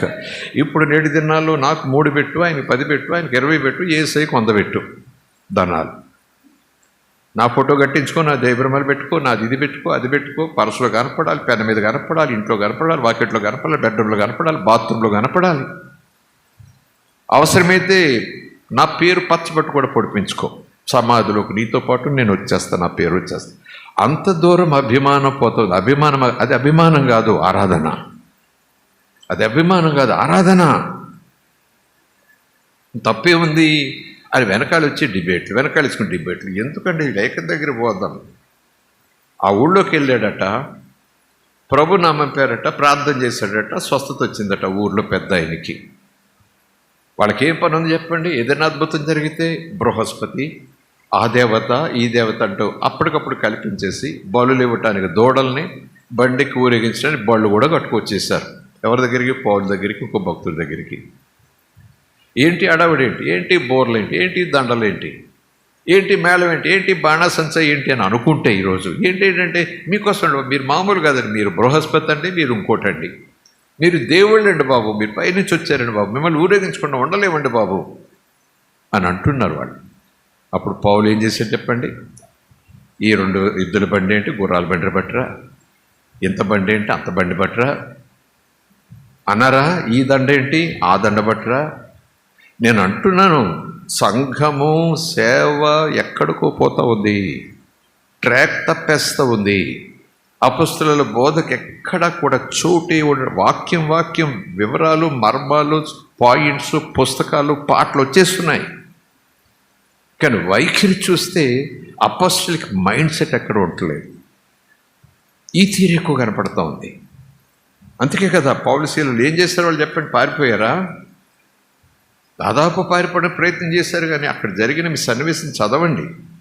బట్టలు చింపేసుకున్నారు, గుండెలు బాధేసుకున్నారు, జుట్టు పీకేసుకున్నారు పిచ్చోళ్ళలాగా. వచ్చిన చూడండి. ఇది యాక్షన్ అంటారా? పౌలు గారు అపొస్తలులు యాక్షన్ అంటారా ఇది? బట్టలు చింపేసుకోవటండి బాబు, కళ్ళు మూసుకుని కూర్చుంటే కాసేపు ఆ 2 ఇదులు తిప్పేస్తే పోయిగా. మంచి పనే కదండి, బాగుపడ్డాడు కదండి, స్వస్థత అయింది కదండి. ఇప్పుడైతే ఫ్లెక్స్లు వచ్చాయి కానీ ఫ్లెక్స్లే కాబట్టి బోర్లోనే వీధుల్లో తిప్పేస్తే కళ్ళు మూసి కూర్చోండి, తర్వాత ఇంకో గ్రామం వెళ్ళిపోయి సేవ చేసుకోండి. ఇప్పుడు వస్తాయి సరైన కొన్ని సలహాలు. ఆ రోజు పౌలు మరొక వ్యక్తి ఏం చేసేది చెప్పండి? బట్టలు పీలికలు చేసేసుకున్నారు. అంటే దేవునికి వచ్చే మహిమ నాకా, అమ్మ బాబోయ్, ప్రైజ్ ద లార్డ్, ఇది అన్నమాట. ఎందుకు చింపేసుకున్నాడు? చింపేసుకోమని ఉందా? వాళ్ళు చింపేసుకుంటే వేరు భక్తుల అలా బోధ పెట్టుకుంటే చాలా దూరం పోతాం. అక్కడ లోపలున్న సత్యం, లోపలున్న సారం, లోపలున్న ఆ బబుల్, లోపలున్న అగ్ని, ఐ యామ్ గాడ్. స్తోత్రం, praise the lord, hallelujah. He's a jealous God. రోషం కలిగిన దేవుడు. ఆయనకు వచ్చే మహిమ నేను తీసుకోవాలా? ఆయన ఊరేగాలి, నేను ఊరేగాల? అయ్యో అయ్యో వాళ్ళ మాటలంటేనే తెలియక అన్నారు కాదు అక్కడ. మనమైతే అంటాం. ఆ పౌలు గారి దగ్గర ఒకవేళ నేను ఉన్నాను అనుకోండి, అక్కడ తెలియక అంటున్నారులే బాబు, కాసేపు అలా ఊరేగించి మీ తృప్తి కోసం కూర్చుంటా, నిజాన్ని నాకు ఇష్టం లేదు. ఈ దినాల్లో వస్తాయి మా నోటంటే ఇలాంటి మాటలు, ఇలా సరిపెట్టుకుంటాం. నేనంటాను, దేవుని నీతి ఎప్పుడు నిన్న, నేడు, రేపు ఒకేలా ఉంటుంది. దేవుని మాటల్లో పదును నిన్న, నేడు, రేపు ఒకేలా ఉంటుంది. దేవుని మాటల్లో ఉన్న రోషం నిన్న, నేడు, రేపు ఒకేలా ఉంటుంది. దేవుని మాటలో ఉన్న మహిమ నిన్న, నేడు, రేపు ఒకేలా ఉంటుంది. మీరు నేను పలసం చేసేయాలి ఈ శరీర సంబంధమైన ఆశలు పెట్టేసుకుని. ఈ బట్టలు చింపుకునేవారెవరు? లేదా ఇలాంటి బట్టలు తెచ్చేవిటారనేవారెవరు? వాళ్ళ చేతులు తప్పించుకోవటానికి పోవటానికి ప్రయత్నం చేసిన వారెవరు? వాళ్ళ చేత ఊరేగించబడాలని చెప్పుకునేవారెవరు? దేవుడు కృప చూపిస్తున్నాడు, ఘనపరుస్తున్నాడండి అని ఒక మాట చెప్పుకుని వెళ్ళిపోతారు. ఓకే, దేవుడిని అలా పిలిస్తే ఓకే, గో అహెడ్. కానీ ఒక ఆలోచన అంతే. అపొస్తలుల బోధ, మనస్తత్వం, ఆ తీరు. స్తోత్రం కలుగునుగాక. Praise the Lord. ఇలాంటి సన్నివేశాలు మనం చూసి మరలా అంటున్నాను, తెలియకపోతే తెలుసుకోవాలి. చదవగలిగిన వారు, వినగలిగిన వారు శ్రద్ధగా వాక్యాన్ని 5 నిమిషాలైనా 10 నిమిషాలైనా తీరుకుంటే ఇంకాసేపైన వాక్యాన్ని చదువుతూ ఉండాలి. ఆ వాక్యం కుడియడం తొలగిపోకుండా తొట్టిల్లకుండా చూస్తుంది. స్తోత్రం కలుగునుగాక. Praise the Lord. నీకు తెలుసా, నేను విన్నాను, ప్రారంభపు దినాల్లో విన్నాను. సాక్ష్యం చెబుతూ అక్కడక్కడ వాక్యం చెప్పాను, కానీ ఇలా ఒక సభను నడిపించే స్థితి అప్పటికింకా దేవుడు నాకు అనుమతి ఇవ్వలేదనుకుంటా. అప్పుడు విశ్వాసులకు వెళ్ళినప్పుడు, సంఘం కాదు, మా బంధువుల్లోనో తెలిసిన వాళ్ళు ఇంటికి వెళ్ళినప్పుడు వాళ్ళు ఒకరితో ఒకరు ముచ్చటించుకుంటే ఇలా బైబిల్ తీసి, ఈ ఫోటో చూసావా, ఆ దినాల్లో 30 years బ్యాక్, ఈ ఫోటో చూసావా, ఎవరిది, మా అయ్యగారిది. ఈమె అడుగుతుంది, ఈ ఫోటో ఏంటంటే అయ్యగారు ప్రసంగం చేస్తుంటే. ఓకే, అసలు సంగతి చెప్తానుండు అంటుంది ఆవిడ. ఏంటంటే, ఈ అయ్యగారి ఫోటో బైబిల్లో పెట్టుకున్నాను, అన్నీ నాకు మంచి జరుగుతున్నాయి. హలో, ఇది ఒట్టిది కాదు, నేను విన్నాను. ఈ అయ్యగారి ఫోటో ఇందులో పెట్టుకున్నాను, అప్పటి నుంచి నాకు మంచి జరుగుతుంది. ఒక్కోసారి ఈ ఫోటో పక్క పెట్టాను చూద్దామని, ఆ రోజే నా కాలికి దెబ్బ తగిలింది అన్నట్టు. నీకు ఎదుటి వ్యక్తి విశ్వాసత ఏం చేస్తారు చెప్పండి, నాకు కూడా ఫోటో ఇవ్వా. ఎక్కడ, బైబిల్ ఎవరు ఉండాలి, అయ్యగారి ఫోటో. తప్ప ఒప్ప ఇప్పుడు అనవసరం, తీర్పొద్దు, కానీ ఆలోచించేద్దాం. ఆ పౌలు శీలలు, పౌలు బర్నబాలు ఎందుకు అలా పిచ్చోళ్ళ చేశారు? ఈ దినాల్లో తెలివి ఆ రోజు వాళ్ళు ఉంటే ఎంత గొప్ప ప్రసంగికులు అయిపోదురో. ఈ దినాల్లో తెలివి వాళ్ళకుంటే ఎలాగైపోదురో. వెంటనే ఈవిడ ఫోటో కావాలి. ఎందుకు, వచ్చే ఆదివారానికల్లా 2 ఇస్తాను, ఒకటి మీకు, ఒకటి మీ ఇంట్లో వాళ్ళకి ఎవరికన్నా ఇవ్వు. ఆ ఫోటో ఉంటే చాలు. నేను చెప్తున్నాను, ఇవి జరుగుతున్నాయి. అమాయకమైన పల్లెటూరు గిరిజనులు ఎక్కడో కొండచాతుల్లో గోచి పెట్టుకు తిరిగి వాళ్ళు ప్రభు నమ్ముకున్నారంటే వాళ్ళకేమైనా అలాంటివి చెప్పాలి. కానీ చదువుకున్నవారు, వాక్యం చదవగలిగిన వారు, సంవత్సరాల తరబడి వాక్యాన్ని వింటూ ఆరాధన చేస్తున్నవారు ఆ తీరులోకి వచ్చేస్తున్నారంటే సాక్షాత్తు దేవుని మాటకు వ్యతిరేకం. ఆ దోతే అంటున్నాడు, నా కాళ్ళకు మొక్కటి పెట్టి, నీవు, నీ సహోదరులు, నీతో పాటు నీ సహోదరులతో పాటు నేను, మనము ఆయన ముందు సాగిలపడాలి, ఆయనకే నమస్కారం చేయాలి. Praise the lord, hallelujah. We have to worship him alone, we have to praise him alone, we have to magnify his name alone, we have to exalt his name alone. He is alone God. ప్రకటన గ్రంథం, ఆది యందు దేవుడు, అసలు వచ్చిన ప్రారంభమే దేవుడు, చివరిలో మళ్ళా ఆల్ఫా నేనే ఒమేగా నేనే, చివరి అధ్యాయంలో చివరి మాటలు ఆల్ఫా నేనే ఒమేగా నేనే. ఆ ముందు వచనాల్లో ఆయనే దేవుడు, ఆయన మనం సాగిలపడాలి అని తోత. మరి ఇవన్నీ ఎక్కడికి పోతాయి? ఏం చేసుకుందాం? ఈ మాటలు ఎవరు లెక్క చేస్తారు? ఈ వచనాలు ఎవరు లెక్క చేస్తారు? ఈ వచనాలు ఎవరు ఎలా వివరిస్తారు? కనుక చివరి దినాలు అబద్ధపు బోధలు, దయ్యపుల బోధలు, ఏమంటే దేవునికి చెందవలసిన మహిమ మనుషులాగేసుకునే బోధలు, దేవుణ్ణి దాచేసి తాము కనపడాడుకునే బోధలు. లేఖనం బాగా చదవాలి. లేఖనం అంటే దేవుని నోటి మాట. దేవుని నోటి మాట లేఖనం ఎలాగవుతుంది? దేవుని నోటి మాట దానికి ఒక రూపం రావాలి కదా, అక్షరానికి ఒక రూపం రావాలి. అక్షరాలు పదంగా మారాలి, పదాలు వచనాలుగా మారాలి, వచనాలు ఒక సందేశంగా, ఒక కమ్యూనికేషన్ అంటే వచనాల సముదాయం లేదా పదముల సముదాయం రావాలి కదా. కనుకనే లేఖనాలకు ఒక రూపం ఇవ్వటానికి అక్షరం, కాగితం, ముద్ర. స్తోత్ర కలుగునుగాక. హల్లెలూయా. లేఖనం అంటూ మేఘాల్లో చూస్తే లేఖనం ఏంటి, మెరుపుల్లో చూసి లేఖనం ఏంటి, నాకేం అర్థం అవ్వట్లేదు.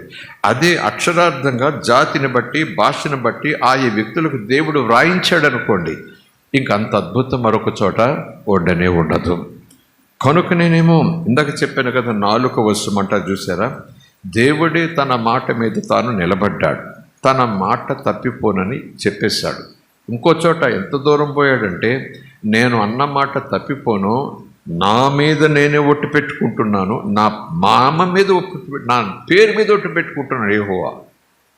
యెహోవా అనే పేరు మీద ఒట్టి పెట్టి చెప్తున్న యెహోవా అనే మాట వచ్చిందంటే ఎదుట ఆయన ప్రజలు ఎంత ఆయన మాటను నమ్మలేని స్థితిలో ఉన్నారు.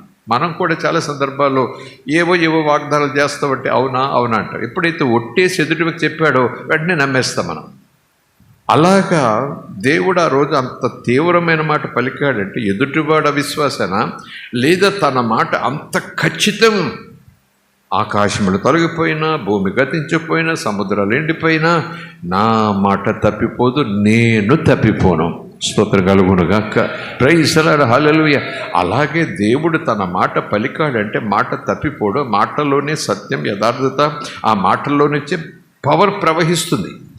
కనుక మీరు నన్ను ఎరుగక ముందు, నాకు పిల్లలు కాకముందు మీరు లోకం మీకు తండ్రి, పాప పురుషుడు మీకు తండ్రి. లేఖనంలో ఉన్న మాట చొప్పున ఆ రోజు సమరీయులకు, సద్దూకయ్యులకు యోహాను చెప్పిన మాట చూస్తే సర్ప సంతానమా, అపవాది సంతానమా, ఘట సర్పపు సంతానమా, లోకపు సంతానమా, పాప పురుషుని సంతానమా. ఎందుకంటే నోరు తెరిస్తే అబద్ధం, పడుకునేదాకా అబద్ధం. అసలు అబద్ధం లేకపోతే బ్రతికే లేదు వ్యక్తికి, మనిషికి. ప్రభుత్వం దగ్గర నుంచి, అధికారుల దగ్గర నుంచి మొత్తం లైన్ అంతా అదే. అందుకే ప్రభు అంటాడు, ఒకప్పుడు మీరు లోకంలో ఉన్నారు, లోకాన్ని అనుసరించారు, క్యాజువల్, అందులో పెద్ద తప్పు లేదు మీకు. కానీ నేను సత్యం, నా మాట సత్యం, మీ మాట కూడా అవునంటే అవును, కాదంటే కాదు అన్నట్టుండాలి అని సాక్షాత్ యేసు ప్రభు చెప్పాడు. ఆ మాట నేను చదివానండి, విన్నానండి అన్నవారు ఒకసారి చెయ్యెత్తి దేవుని స్తోత్రం చెబుదాం. ప్రైజ్ ది లార్డ్, హల్లెలూయా. మత్తయి సువార్తలో ఉంటుంది కదా అది. మీరు మాట్లాడేటప్పుడు మాట అవునంటే అవును, కాదంటే కాదు అన్నట్టుగా అంత ఖచ్చితంగా మాట మీద మీరు నిలబడాలి. అంత ఖచ్చితంగా ఆ మాటను అనుసరించేటైనా మీరు వాగ్దానం చేశారంటే చేయాల్సిందే. అల్లటప్ప వాగ్దానాలు చేయకండి. ఇదిగో ఇప్పుడు వస్తాను కలుస్తానని చేయకండి. కొన్ని క్యాజువల్గా చేసేయచ్చు. కానీ చిన్న విషయాల్లో కూడా మనం రోషంగా ఉన్నప్పుడు దేవుడు పెద్ద స్థితికి తీసుకెళ్తాడు. స్తోత్రం కలుగునుగాక. Praise the Lord. మరి ఆ కీర్తనకారుడు ఏమంటున్నాడు? దావీదు ప్రధాన గాయకునికి వ్రాసి లేదా వ్రాయమని లేదా వ్రాయించిచ్చిన కీర్తనలో 13-14 దురభిమాన పాపములలో పడకుండా. ఇక్కడ ఆగే 10 నిమిషాలు మనం. దురభిమాన పాపములలో పడకుండా, అభిమానం పర్వాలేదు, దురభిమానం పాపము, పడకుండా నీ సేవకుని ఆపుము. అంటే దావీదు తన గురించి తాను ప్రార్థన చేసుకుంటున్నాడు. నీ సేవకుడిని నన్ను ఎవరిని కూడా వాక్యం హద్దు దాటి అభిమానించకుండా నన్ను కంట్రోల్ చేయి, ఆపు చేయి. నా మాటను కంట్రోల్ చేయి, నా చూపులను కంట్రోల్ చేయి, నా మనసును కంట్రోల్ చేయి. ఆపము. ఏ వెహికల్ ఏం కాదు కదా, మనిషి నడిచెళ్తాడు ఆగరా అబ్బాయి అంటాం కాదు కదా. చేయి పట్టుకుంటే వెనకలాగట. ఆపమంటే శరీరము, మనసు, చివరికి ఆత్మ కూడా సరెండర్ అవుతుంది. తర్వాత శరీరము, మనస్సు ముందు ఆలోచనలు ఆపు చేయి. అభిప్రాయం నాకు రాకుండా చేయి. ఆ అభిప్రాయం వచ్చిన తర్వాత ఆ తర్వాత అడుగు వేయకుండా ఆపు చేయి. ఆపము. వాటిని నన్ను ఏలనీయకము, ఆ పాపములు నన్ను ఏలనీయకము. అప్పుడు నేను యథార్థవంతుడనై అధిక ద్రోహము చేయకుండా నిందారహితుడను అయి ఉంటాను. 14వ వచనం మన అంశం. యెహోవా నా ఆశ్రయదుర్గమా, నా విమోచకుడా, నా నోటి మాటలును నా హృదయ ధ్యానమును నీ దృష్టికి అంగీకారములు అగునుగాక. ఆ విషయంలో నేను జాగ్రత్తగా ఉంటాను. నా ఆలోచనలు, నా తలంపులు, నా అభిప్రాయాలు, ఈవెన్ నా నోటి మాటలు లోకానికి అంగీకారంగా ఉండటం కాదు, లోకం అంగీకరించేలాగా నేను మాట్లాడటం కాదు. ఇలా మాట్లాడితే, ఇలాంటి ఆలోచనలతో లోకం ఉంటే లోకం నాకు సన్మానాలు చేస్తుంది, లోకం నన్ను కలిపేసుకుంటుంది, లోకం నా తనతో పాటు తీసుకెళ్ళిపోతుంది, ఊరేగింపుల్లో నిలబెడుతుంది, తన పండుగలో నిలబెట్టుకుంటుంది, నన్ను కూడా ప్రేమిస్తుంది, తన పాయసాలు కూడా నాకు పెడుతుంది. కనుక లేదు, నీ దృష్టికి అంగీకారం కావాలి. ఏంటి? నా నోటి మాట. ఒకవేళ పౌలు ప్రస్తుతగా నేనే ఏదో తోలనాడాను ఇంకోటి కూడా అంత దూరం పోకండి, లేఖనానుసారం కాని మాట ఏదో వచ్చింది. ఒకవేళ ఎవరైనా స్నేహితులు అది ఎందుకురా, అలాంటి మాట ఎందుకురా, నువ్వు దేవుని బిడ్డవు కదా తమ్ము అన్నారు అనుకోండి, ఇందులో తప్పే ఉందిరా. లేదు లేదు లేదు, అలా కనిపిస్తుంది, వాక్యానికి వ్యతిరేకం అంటే నీకు అలా కనిపిస్తుందేమో, నీకు అలాగ అనిపిస్తుందేమో. అప్పుడు నేనేమంటాను చెప్పండి, నాకు అలాగ అనిపించట్లేదు. నువ్వు అలాగనుకుంటే నేనేం చేయాలి? నేను చెప్పిన మాటలు ఏమీ తప్పు లేదని నాకు అనిపిస్తుంది. నీకు తప్పు అయితే ఓకే, ప్రార్థన చేయి నా కోసం. నాకైతే ఈ మాటలు తప్పు ఏం లేదు. ఆ వాదన ఎవరు తీరుస్తారు? ఈ లేఖనం చెప్తుంది, నీ దృష్టికి అంగీకారమైన మాటే నేను పలకాలి. నా దృష్టికి అది సత్యంగా ఉండొచ్చు, నీ దృష్టికి అది అబద్ధం కావచ్చు. నా దృష్టికి అది లాభం తెచ్చేదిగా ఉండొచ్చు, నీ దృష్టికి అది భవిష్యత్తులో నాకు కీడు కలగజేసేది కావచ్చు. నా దృష్టికి ఇది ఇప్పటికిప్పుడు నన్ను ఒక ఘనతలోకి తీసుకెళ్ళొచ్చు ఆ మాట చెప్పటం వల్ల. నీ దృష్టికి ఇది వెనక అవమానం ఉందన్న మాట నాకు తెలియదు. స్తోత్రం కలుగునుగాక. అందుకే మీ ఇష్టం నా ఇష్టం వేదిక మీద ఉంటే నా ఇష్టం, వేదిక కింద ఉంటే మీ ఇష్టం. లేదా నేను ఏదో బిధులు పొందుకుంటే ఇంకంతా నా ఇష్టం. మీరు అక్కడ కూర్చున్నారు కనుక మీకేమి ఇష్టం లేదు. ఆ లెవెల్ అస్సలు ఉండకూడదు. మీరైనా నేనైనా 3 అడుగుల పైన వేదిక మీద ఉన్న 3 అడుగుల లోపల కూర్చుని మీరు వింటున్నా సరే, ఆయన దృష్టికి మనం ఇష్టమైన మాట మాట్లాడాలి. స్తోత్రం కలుగునుగాక. ప్రైజ్ హల్లెలూయా. ఒక్కొక్కసారి కొంతమంది దైవజనులు ఏ రూట్లో వస్తారంటే మన మాటల తీరు మన ప్రార్థన బలాన్ని తగ్గించేస్తుంది. యేసు నామములోనే ప్రార్థన చేస్తాం, కార్యాలు జరగవు. చాలామంది దైవజనులు చెప్పిన మాటలు విన్నాను, కాన్ఫరెన్స్లో కూర్చొని నేర్చుకున్నాను. కొంతమంది దైవజనుల సాక్ష్యాలు విన్నాను, విశ్వాసుల సాక్ష్యాలు కూడా ఈ సందర్భాల్లో విన్నాను. అవునంటే అలాగుంటాం, కాదంటే మన ఇష్టం. ప్రభు బిడ్డల ఈ తర్వాత కూడా అవునంటే అలాగుంటాం, కాదన్నారు అనుకోండి, అబద్ధాలాడిన దేవుడు దీవిస్తాడంటే ఇట్స్ అప్ టు యూ. కానీ లేఖనం ఒప్పుకోదు కదా. స్తోత్రం కలుగునుగాక. Praise the lord. హల్లెలూయా. ప్రార్థన చేస్తున్నాడు, యెహోవా నా ఆశ్రయదుర్గమా, నా విమోచకుడా, నా నోటి మాటలను వేరే వాళ్ళ నోటి మాటలు కాదు, అమ్మ నోటి మాటలు కాదు, నాన్న నోటి మాటలు కాదు, నాకు చాలా ఇష్టం, నా ప్రాణం, నా స్నేహితుడు, నా కోసం ప్రాణం పెడతాడు, వాడి నోటి మాట అయినా సరే నాకు కుదరదు, నీ నోటి మాట. ఆది యందు వాక్యం ఉండెను, ఆదిని దేవుడు పలుకుగా. Praise the lord. హల్లెలూయా.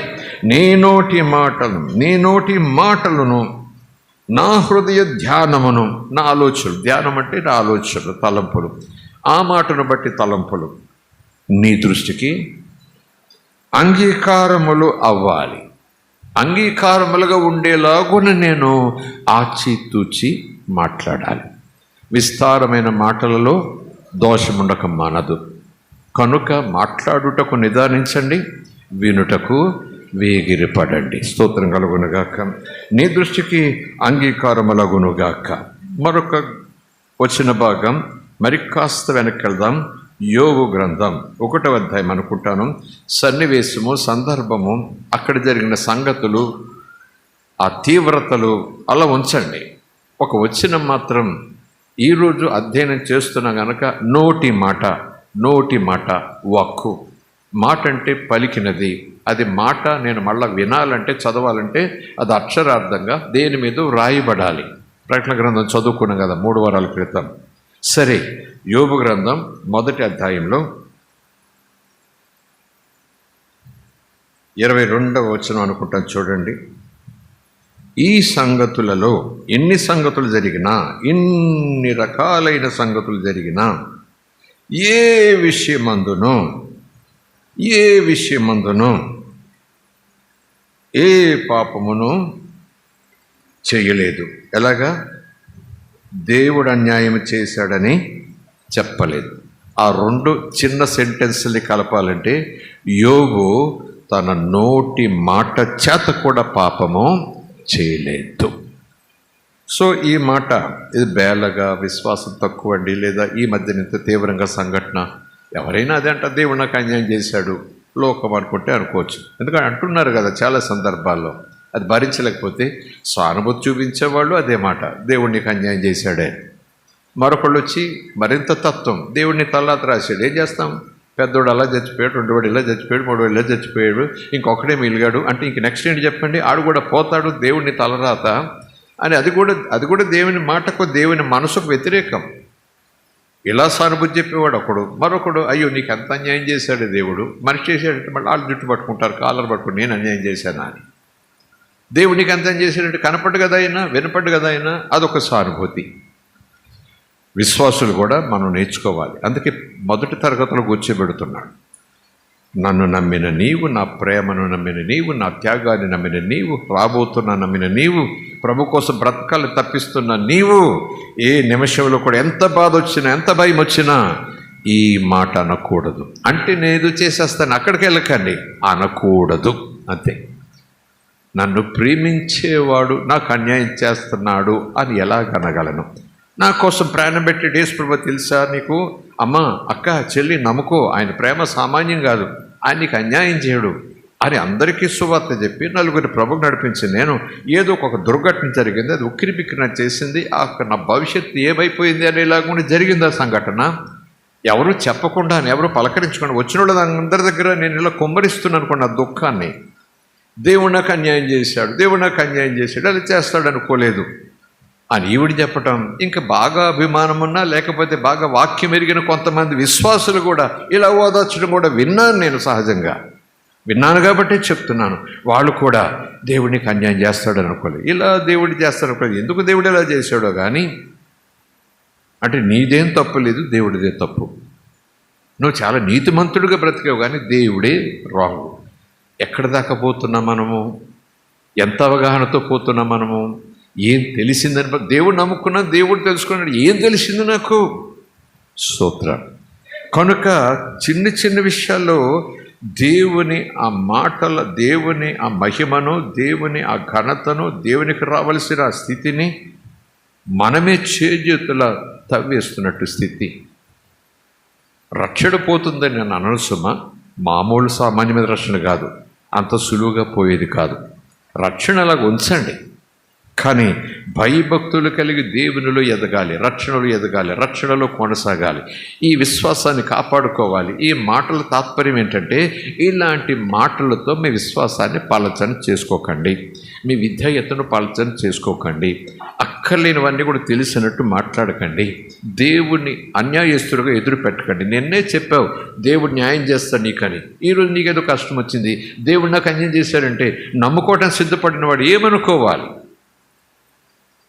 ఈ మాట నిన్న ఆవిడ అదే చెప్పింది, ఈరోజు ఆవిడకి ఏదో అయింది, ఇప్పుడు దేవుడు నాకు అన్యాయం చేస్తాడు అంటుంది. అంటే దేవుడు న్యాయం అన్యాయం, తన పిల్లలకి అన్యాయం చేస్తూ ఉంటే, తన సేవ చేసే వాళ్ళకి అన్యాయం చేస్తూ ఉంటే, ఈవిడికే ప్రార్థన చేస్తే ఎప్పుడు ఈవిడికి ఎంత అన్యాయం చేస్తే, ఈవిడే అంటుంది స్వయంగా నాకు అన్యాయం చేసి, ఇంత ప్రార్థనా పనులకు దేవుడు అన్యాయం చేస్తే ఎందుకు వచ్చిన గొడవరా బాబు నాకు అనుకోడా? దేవుని దగ్గరికి ఆకర్షిస్తున్నామా? సేవ పేరట సేవ చేస్తూ మన మాటలు తీరుతూ రావద్దు బాబు ఈ దేవుడి దగ్గరికి, నీకు అన్యాయం చేస్తాడని చెప్తున్నామా? అందుకే అంటున్నాను, దేవుని పిల్లలు జ్ఞానం కలిగి ఉండాలి, వాక్య జ్ఞానం కలిగి ఉండాలి, అవగాహన జ్ఞానం కలిగి ఉండాలి. ప్రైజ్ ది లార్డ్, హల్లెలూయా, దేవుని నామానికి స్తోత్రం. ఏది పడితే అది మాట్లాడితే ఇంట్లో పెద్దోళ్ళు కూడా నోటి మీద కొడతారు, ఏది పడితే అది తినొద్దని కూడా వైద్యులు చెప్తారు, ఏది పడి రాసేస్తే సరిపోదు పరీక్షల్లో ఫెయిల్ అవుతామని టీచర్ చెప్తారు. ఎలా పడితే అలాగ వైద్యం చేస్తే, సర్జరీ చేస్తే చచ్చిపోతారు పేషెంట్ అని వాళ్ళకి తెలుసు. మరి దేవుని దగ్గరకు వచ్చేటప్పటికి ఎలా తిరిగేసిన, ఎలా తిన్నా, ఎలా మాట్లాడేసిన, యేసుప్రభు మీద చాట్లతో చెరిగేసిన, నాకు అన్యాయం చేశాడు, నాకు అన్యాయం చేశాడు, నాకు ఇలా చేశాడు, నాకు అలా చేశాడు, నిన్నటి దాకా ప్రేమని పాడాను, ఇప్పుడంతా కూడా ఏం పాడుకొని నేను. అందుకే అంటున్నాను, నువ్వు కళల కోసం, నీ కళలు సాకారం కావాలని యేసుప్రభు దగ్గరికి వచ్చావు కనుక, ఆ కళలయ్యే రీతిలో దేవుడు ఒక సంఘటన అనుమతించాడు కనుక నువ్వు యేసుప్రభు కోసం రాలేదు, కళల నెరవేర్చుకోవటం కోసం వచ్చావు, నీ కోరికలు నెరవేర్చుకోవటం కోసం వచ్చావు. ఆ కోరికలు అటు ఇటు ఊగిసలాగా దేవుడు ఒక స్థితిని అనుమతించాడు, అంతే. నువ్వు కలల కోసం వచ్చావు కానీ, కనకం కోసం వచ్చావు కానీ, మరేదో కోసం వచ్చావు కానీ దేవుని కనికరం కోసం నువ్వు రాలేదు. Praise lord, hallelujah. దేవుని కనికరం కోసం వచ్చినవాడు మెడకు ఉరి తగిలించినా సరే నా యేసు ప్రేమ, నా యేసు నేను ప్రేమిస్తాను, ఈ ఊరు నాకు ఇచ్చినా సరే దేవుడు నన్ను రక్షించగలడు, ఈ ఊరి నుంచి తప్పించగలడు. ఒకవేళ ఈ ఊరి నా శరీరాన్ని చంపేసినా నా ఆత్మ నా యేసై సొంతం. Praise lord, hallelujah. దేవుని మనకి స్తోత్రం. కనుక పాస్టర్ గారు మీరు బాగా విశ్వాసంతో ఉన్నారు, ఇప్పటి నుంచి సేవ చేస్తాను, మీరైతే ఇలా చెప్పేస్తారు కదా వచనాలు, మేమెంతండి బాబు, మేము అలాగో ఉండకూడదు బాబు, ప్రాక్టీస్ చేయాలి. దేవుని పట్ల భయభక్తులతో మీ విశ్వాసమును కొనసాగించండి అంటే ప్రాక్టీస్ చేయాలి. మనం ఏది పడితే అది మాట్లాడకూడదు. లోక సంగతులు పక్క పెట్టండి, రాజకీయాలు పక్క పెట్టండి, ఇవి దేవుని గురించి అయినా సత్యం పలకాలి. దేవుని ఎరిగిన వారుగా మాటలు మాట్లాడాలి. స్తోత్రం కలుగునుగాక. Praise the lord.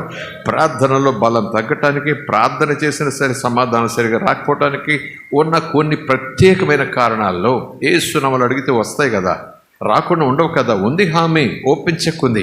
కానీ ఎందుకు అని అంటే కొంతమంది దైవజనులు లోతుగా పరిశీలన చేసి చెప్తారు, దేవునికి లోబడండి, అపవాదిని ఎదిరించాడు. మరొక చోట అపవాదికి చోటు ఇవ్వకూడదు, ఎందుకంటే వాడు తంత్రాలు మారి ఏదైనా తోట్ల ఆదామవలని లేఖనాలతో బురిడి కొట్టించాడు.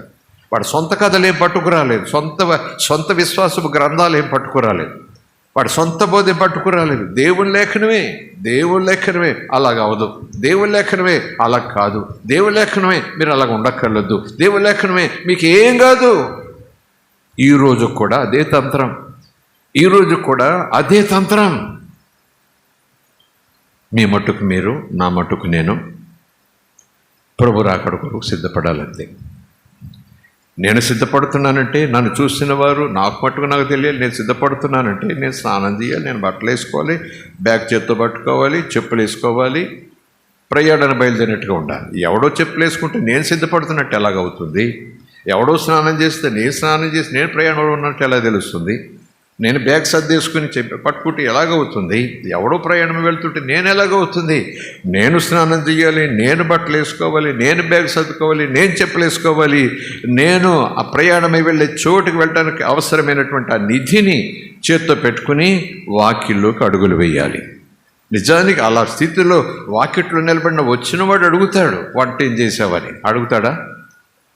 వాడు వంట ఏం చేసేవారు అడుగుతాడా? లేకపోతే ఏం సంపాదించామని అడుగుతాడా? ఇమీడియట్గా నా వైఖరి చూసి వాడు ఏమడుతాడు చెప్పండి? ఎక్కడికి వెళుతున్నావు? ప్రయాణం సిద్ధపడ్డావు? ప్రైజ్ ది లార్డ్, హల్లెలూయా. సంఘానికి నేటి దినాల్లో మీ మట్టుకు మీరు మీ స్థాయిలో ఆలోచన చేయండి. ఎందుకంటే ఎవరి విశ్వాస పరిమాణం వాళ్ళదే ప్రభు చెప్పేశారు. కనుక ఈ మాటల్లో ఉన్న తీవ్రత, ఆ లోతు ఒకటి అర్థం కాకపోతే ఓకే, లీవ్ ఇట్. దేవుడు ఏమనడు, మీకు కూడా వచ్చే కొద్ది దినాలు పోయే కొద్ది నేర్పిస్తాడు. స్తోత్రం కలుగునుగాక. ఈరోజు ఈ మాటలు మీరు కేర్లెస్గా ఉండేలాగున్నా, ఎవడు చూసేటట్టున్నా, రేపో ఎల్లుండో వారమో సంవత్సరమో కొన్ని సందర్భాల ద్వారా, కొన్ని సంఘటనల ద్వారా దేవుడు నడిపించి చక్కగా మిమ్మల్ని ఆ ట్రైనింగ్లోకి తీసుకొస్తాడు. స్తోత్రం కలుగునుగాక. ఎందుకంటే ప్రభు వాగ్దానం చేసిండే, తండ్రిని నడిపించుకుంటే ఎలా ఉంటాను, తండ్రిని నేర్పించుకుంటే ఎలా ఉంటాను, తండ్రిని చేపట్టుకుని మార్గం చూపించుకుంటే ఎలా ఉంటాను, తండ్రిని ఈ తప్పుడు అబ్బాయిని కళ్ళెరి చేయకుండా ఎలా ఉంటాను, నేను తండ్రిని, ఇది మంచిరా చేయపదా, నేను నీకు తోడుంటాను అని చెప్పకుండా ఎలా ఉంటాను. హెబ్రీయులకు రాసిన పత్రిక 12వ అధ్యాయం. నేను ప్రేమించే తండ్రిని గనక నా పిల్లలు ప్రేమిస్తున్నాను గనక క్రమంలో పెడతాను. స్తోత్రం కలుగునుగాక. ప్రైజ్ ది లార్డ్, హల్లెలూయా. అలాగున దావీదు ఆ మాట చెప్పాడు, నా నోటికి కావాలి. ఇక్కడేమో యోబు మామూలు సంగతులండి, 50,000 పోయినాయా, ముక్కుపడకపోయిందా, గుర్రం తప్పిపోయిందా, లేదా కాస్త వ్యాపారంలో ఆ రోజుకు రావాల్సిన లాభం రాలేదా, ఏమైంది?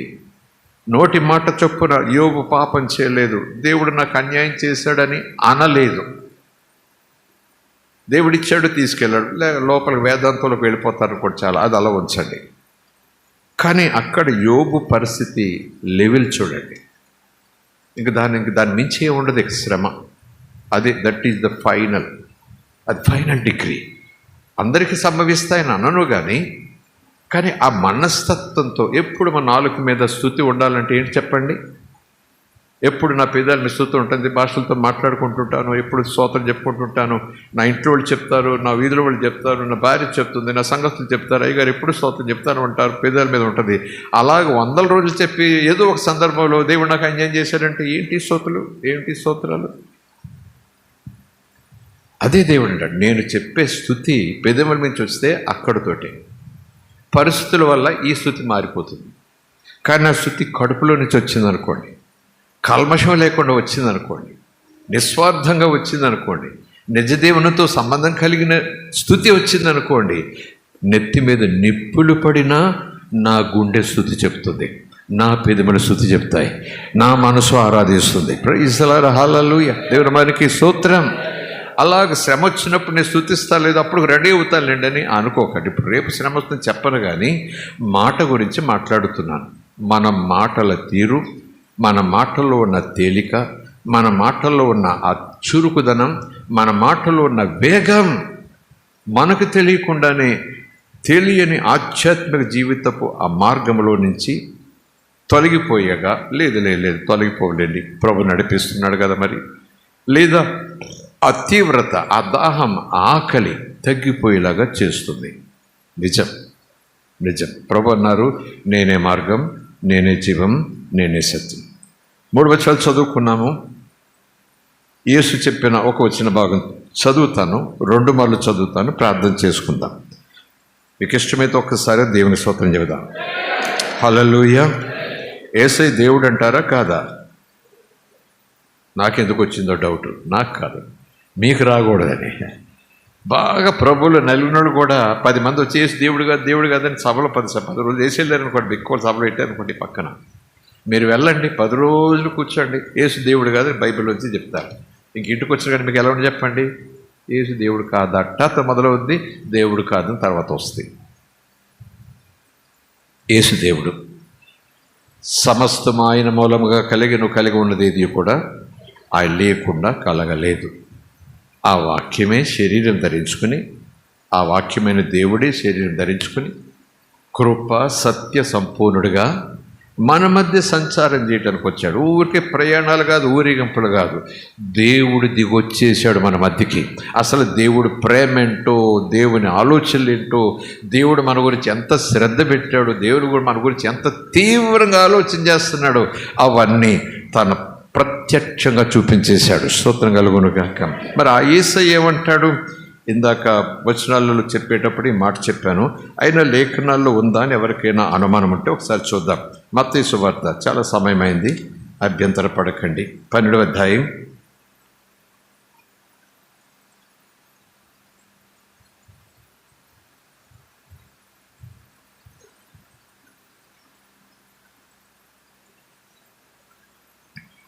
33 నుంచి చదువుతాను. మనకు కావలసిన వచనాలు 36, 37. 33 నుంచి చూడండి లేదా వినండి.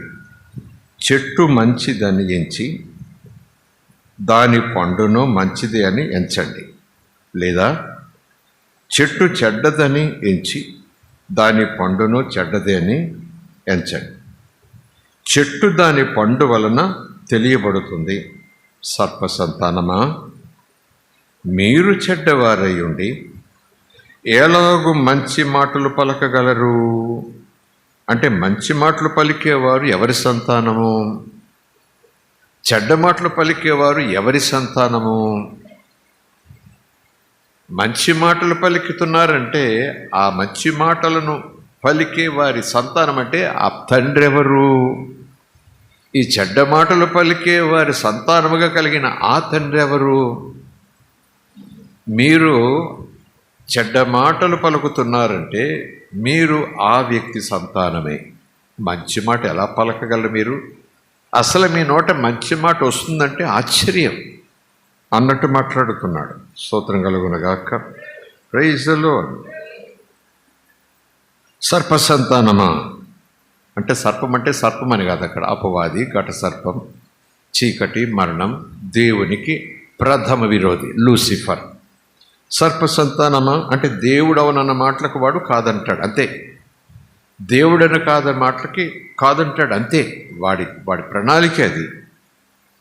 మీరు చెడ్డవారై ఉండి అసలు ఎలాగో మంచి మాటలు మీరు పలకగలరు? హృదయమందు నిండి ఉండు దానిని బట్టి నోరు మాట్లాడుతుంది కదా. సజ్జనుడు అంటే సత్పురుషుడు, జనుడు ప్రజ, సత్పురుషుడు మంచివాడు, సజ్జనుడు తన మంచి ధననిధిలో నుంచి, ఆ వ్యక్తి కలిగి ఉన్న ధనం ఏంటట? మంచితనం. స్తోత్రం కలుగునుగాక. ఆ జనుడు కలిగి ఉన్న ధనం ఏంటట? సత్యం. ఈరోజు దేవుడు అంటాడు, నువ్వే ధనం కలిగి ఉన్నావు. ఏ ధనం కలిగి ఉంటే నువ్వు ధనవంతుడని అనుకుంటున్నావు? ఏ ధనం కలిగి ఉంటే లోకుని ధనవంతుడిగా అనుకుంటుంది? నువ్వు ఏ ధనం కలిగి ఉంటే నేను ధనవంతుడు అనుకోవాలి అని ప్రభు మాట్లాడితే మంచి, అది అద్భుతమైన సంపద. స్తోత్రం కలుగునుగాక. మంచి ధన నిధిలో నుండి సద్వినివేశం తెచ్చును, దుర్జనుడు తన చెడ్డ ధన నిధిలో నుండి దుర్విషయములను తెస్తాడు. 36-37. సో అందును బట్టి నేను, అనగా యేసు, తండ్రి చేత పంపబడిన సత్యస్వరూపి, నేను మీతో చెప్పున్నదేమనగా, ఆకాశములు గతించిపోయినా భూమి గతించిపోయిన నా మాటలు గతించవని చెప్పిన నేను, ఆల్ఫా ఒమేగైన నేను మీతో చెప్పున్నదేమనగా, మనుష్యులు పలుకు వ్యర్థమైన ప్రతి మాటను గూర్చి విమర్శ దినమున లెక్క చెప్పవలసి ఉంటుంది. మనుషులంటే జనరలైజ్ చేసేసాడు. మనుషులంటే మన ఆలోచన ప్రకారం నమ్మినవారు, నమ్మనివారు, అది 2 కేటగిరీలు. వెలుగు సంబంధాలు, చీకటి సంబంధాలు, శరీర సంబంధాలు, ఆత్మ సంబంధాలు, పర సంబంధాలు, ఇహ సంబంధాలు. సో జనరలైజ్ చేసి చెప్తున్నాడు, మనుష్యులు పలుకు ఉపయోగకరమైన కాదు, వ్యర్థమైన ప్రతి మాటను గూర్చి విమర్శ దినమున, తీర్పు దినమున, అంటే ఒక రోజు ఉంటుందని ప్రభు చెప్తున్నాడు. విమర్శ దినం, జడ్జిమెంట్ రోజు ఉంటుంది, అది జల్లించే రోజు ఉంటుంది, అది పబ్లిక్గా వీడియో చూపించడిగే రోజు ఉంటుందేమో. విమర్శ దినమున లెక్క చెప్పవలసి ఉంటుంది అని ప్రభు చెప్పాడు. ఈరోజు నేను పౌలు ప్రసాద్ లాగా ఏ లెక్క చెప్పక్కర్లేదు, ఈ మాట పక్కన బ్రాకెట్లు అది కూడా చెప్పాను అనుకోండి, ఎలా ఉంటుంది బోధ? లెక్క చెప్పవలసి ఉన్నది అంటే అయిపోయింది, ఫినిష్. మళ్ళీ దాన్ని ఎవడు మార్చలేడు. నేను బోధ చేసి దేవుడు నాకు నేను రాత్రి బయలుపరిచాడు, ఈ పక్కన కలుపు, బ్రాకెట్లో చెప్పు, లెక్క చెప్పాల్సిన పని లేదని నేను చెప్పు, ఏం పర్వాలేదని చెప్పు, ఈ సంఘంకి వచ్చిన వాడు దేవుళ్ళు ఎక్కడగదు అని చెప్పు. కొంతమంది బోధకులు ఈ సంఘంకి వచ్చిన వాళ్ళు దేవుళ్ళు ఎక్కడగడని చెప్పుకుంటున్నారు సంఘాల్లో. వెంటనే సంఘాలు కిటకిటలాడిపోతున్నాయి హైదరాబాద్లో. తెలుసా నీకు? దేవుడు నాకు బయలుపరిచాడు, 3 రోజులు బయలుపరిచాడు, ఇదిగో నీ సంఘంలోకి వచ్చి కూర్చుని ఇక్కడ వాక్యం విన్నవాడు నరకానికి వెళ్ళాడు, ఖచ్చితంగా పరలోకం తీసుకెళ్తానని 3 సార్లు చెప్పాడు అని ఒక దైవం చెప్పడం వీడియోలో చూశా. ఇవి ఇక బోధలు ఇవి తయారవుతాయి. ఎందుకంటే కరక్కాయి, చేదు ఇవన్నీ కూడా చెప్తే ఎవడొస్తాడు సంఘానికి? ఇక్కడికి వస్తే నువ్వు పరలోకం గ్యారెంటీ అని చెప్పేస్తే ఇక యేసు రక్తం ఎందుకు, ఈ వాక్యం ఎందుకు, జాగ్రత్తలు ఎందుకు, క్రమాలు ఎందుకు? నువ్వు నేను 4 గోళ్ల మీదకి వచ్చేస్తే కూర్చుంటే నువ్వు పరలోకి వెళ్ళిపోతే ఊళ్ళో ఉన్న వాళ్ళందరూ ఇక్కడ కూర్చుంటారు. మనుషుల పలుకు వ్యర్థమైన ప్రతి మాటను గూర్చి విమర్శ దినమున లెక్క చెప్పవలసి ఉంటుంది. 37వ వచనం, నీ మాటలను బట్టి నీతిమంతుడు అని తీర్పు పొందుతావు. అక్కడ పైన పలికిన వారు శాస్త్రులు, సద్దూకయ్యులు యేసు ప్రభుని కాస్త చిరాకు పెడుతున్నారు. ప్రశ్నలతోనూ చేయి కడుక్కోవాలి, నోరు కడుక్కోవాలి, కాళ్ళు కడుక్కోవాలి, ఎలా తినకూడదు, ఇంకా సందర్భం, కాంటెక్స్ట్ అది. మనం అవుట్ ఆఫ్ కాంటెక్స్ట్లో తీసుకోకూడదు, ఇది మన గురించి కాదు అని కొట్టేసేయచ్చు. మనం ప్రభు నమ్ముకున్న వాళ్ళకి కాదు ఇది. ప్రభు నమ్ముకున్న వాళ్ళు అక్కడ మాట్లాడితే వాళ్ళకి చెప్పాడు యేసు ప్రభు, ఇది మన కోసం కాదంటే ఆ మాట మనల్ని చాలా దూరం దోసిపోతుంది. విశ్వాసాలైన తర్వాత కూడా మనం 24 గంటల అబద్ధాలు ఆడవచ్చు. విశ్వాసమైంది అలాగే ఇలాగ చెప్పాము, మరి నువ్వు చెప్పేది అలాగే ఉంది, నోటితో చెప్పలేదు కానీ నుదురుతో చెప్తున్నావు. అది వాళ్ళ కోసం రాశాడు, మాటకు లెక్క చెప్పాలి, నీకు లెక్క ఉండదని అన్నాడు కదా, లెక్క ఉండదని చెప్పేసి అలాగా నేను రోజు అబద్ధాలు ఆడుకుంటూ కూర్చోవాలా? దేవుడు నాలో ఉంటే, నా తండ్రి దేవుడైతే, ఆయన సత్యస్వరూపు అయితే, నేను ఆయన సంతానం అయితే మంచే రావాలి కదా నాలో నుంచి అంటున్నాడు. నీ మాటలను బట్టి నీతిమంతుడమని తీర్పు పొందుతావు, నీ మాటలను బట్టే అపరాధమని తీర్పు పొందుతావు.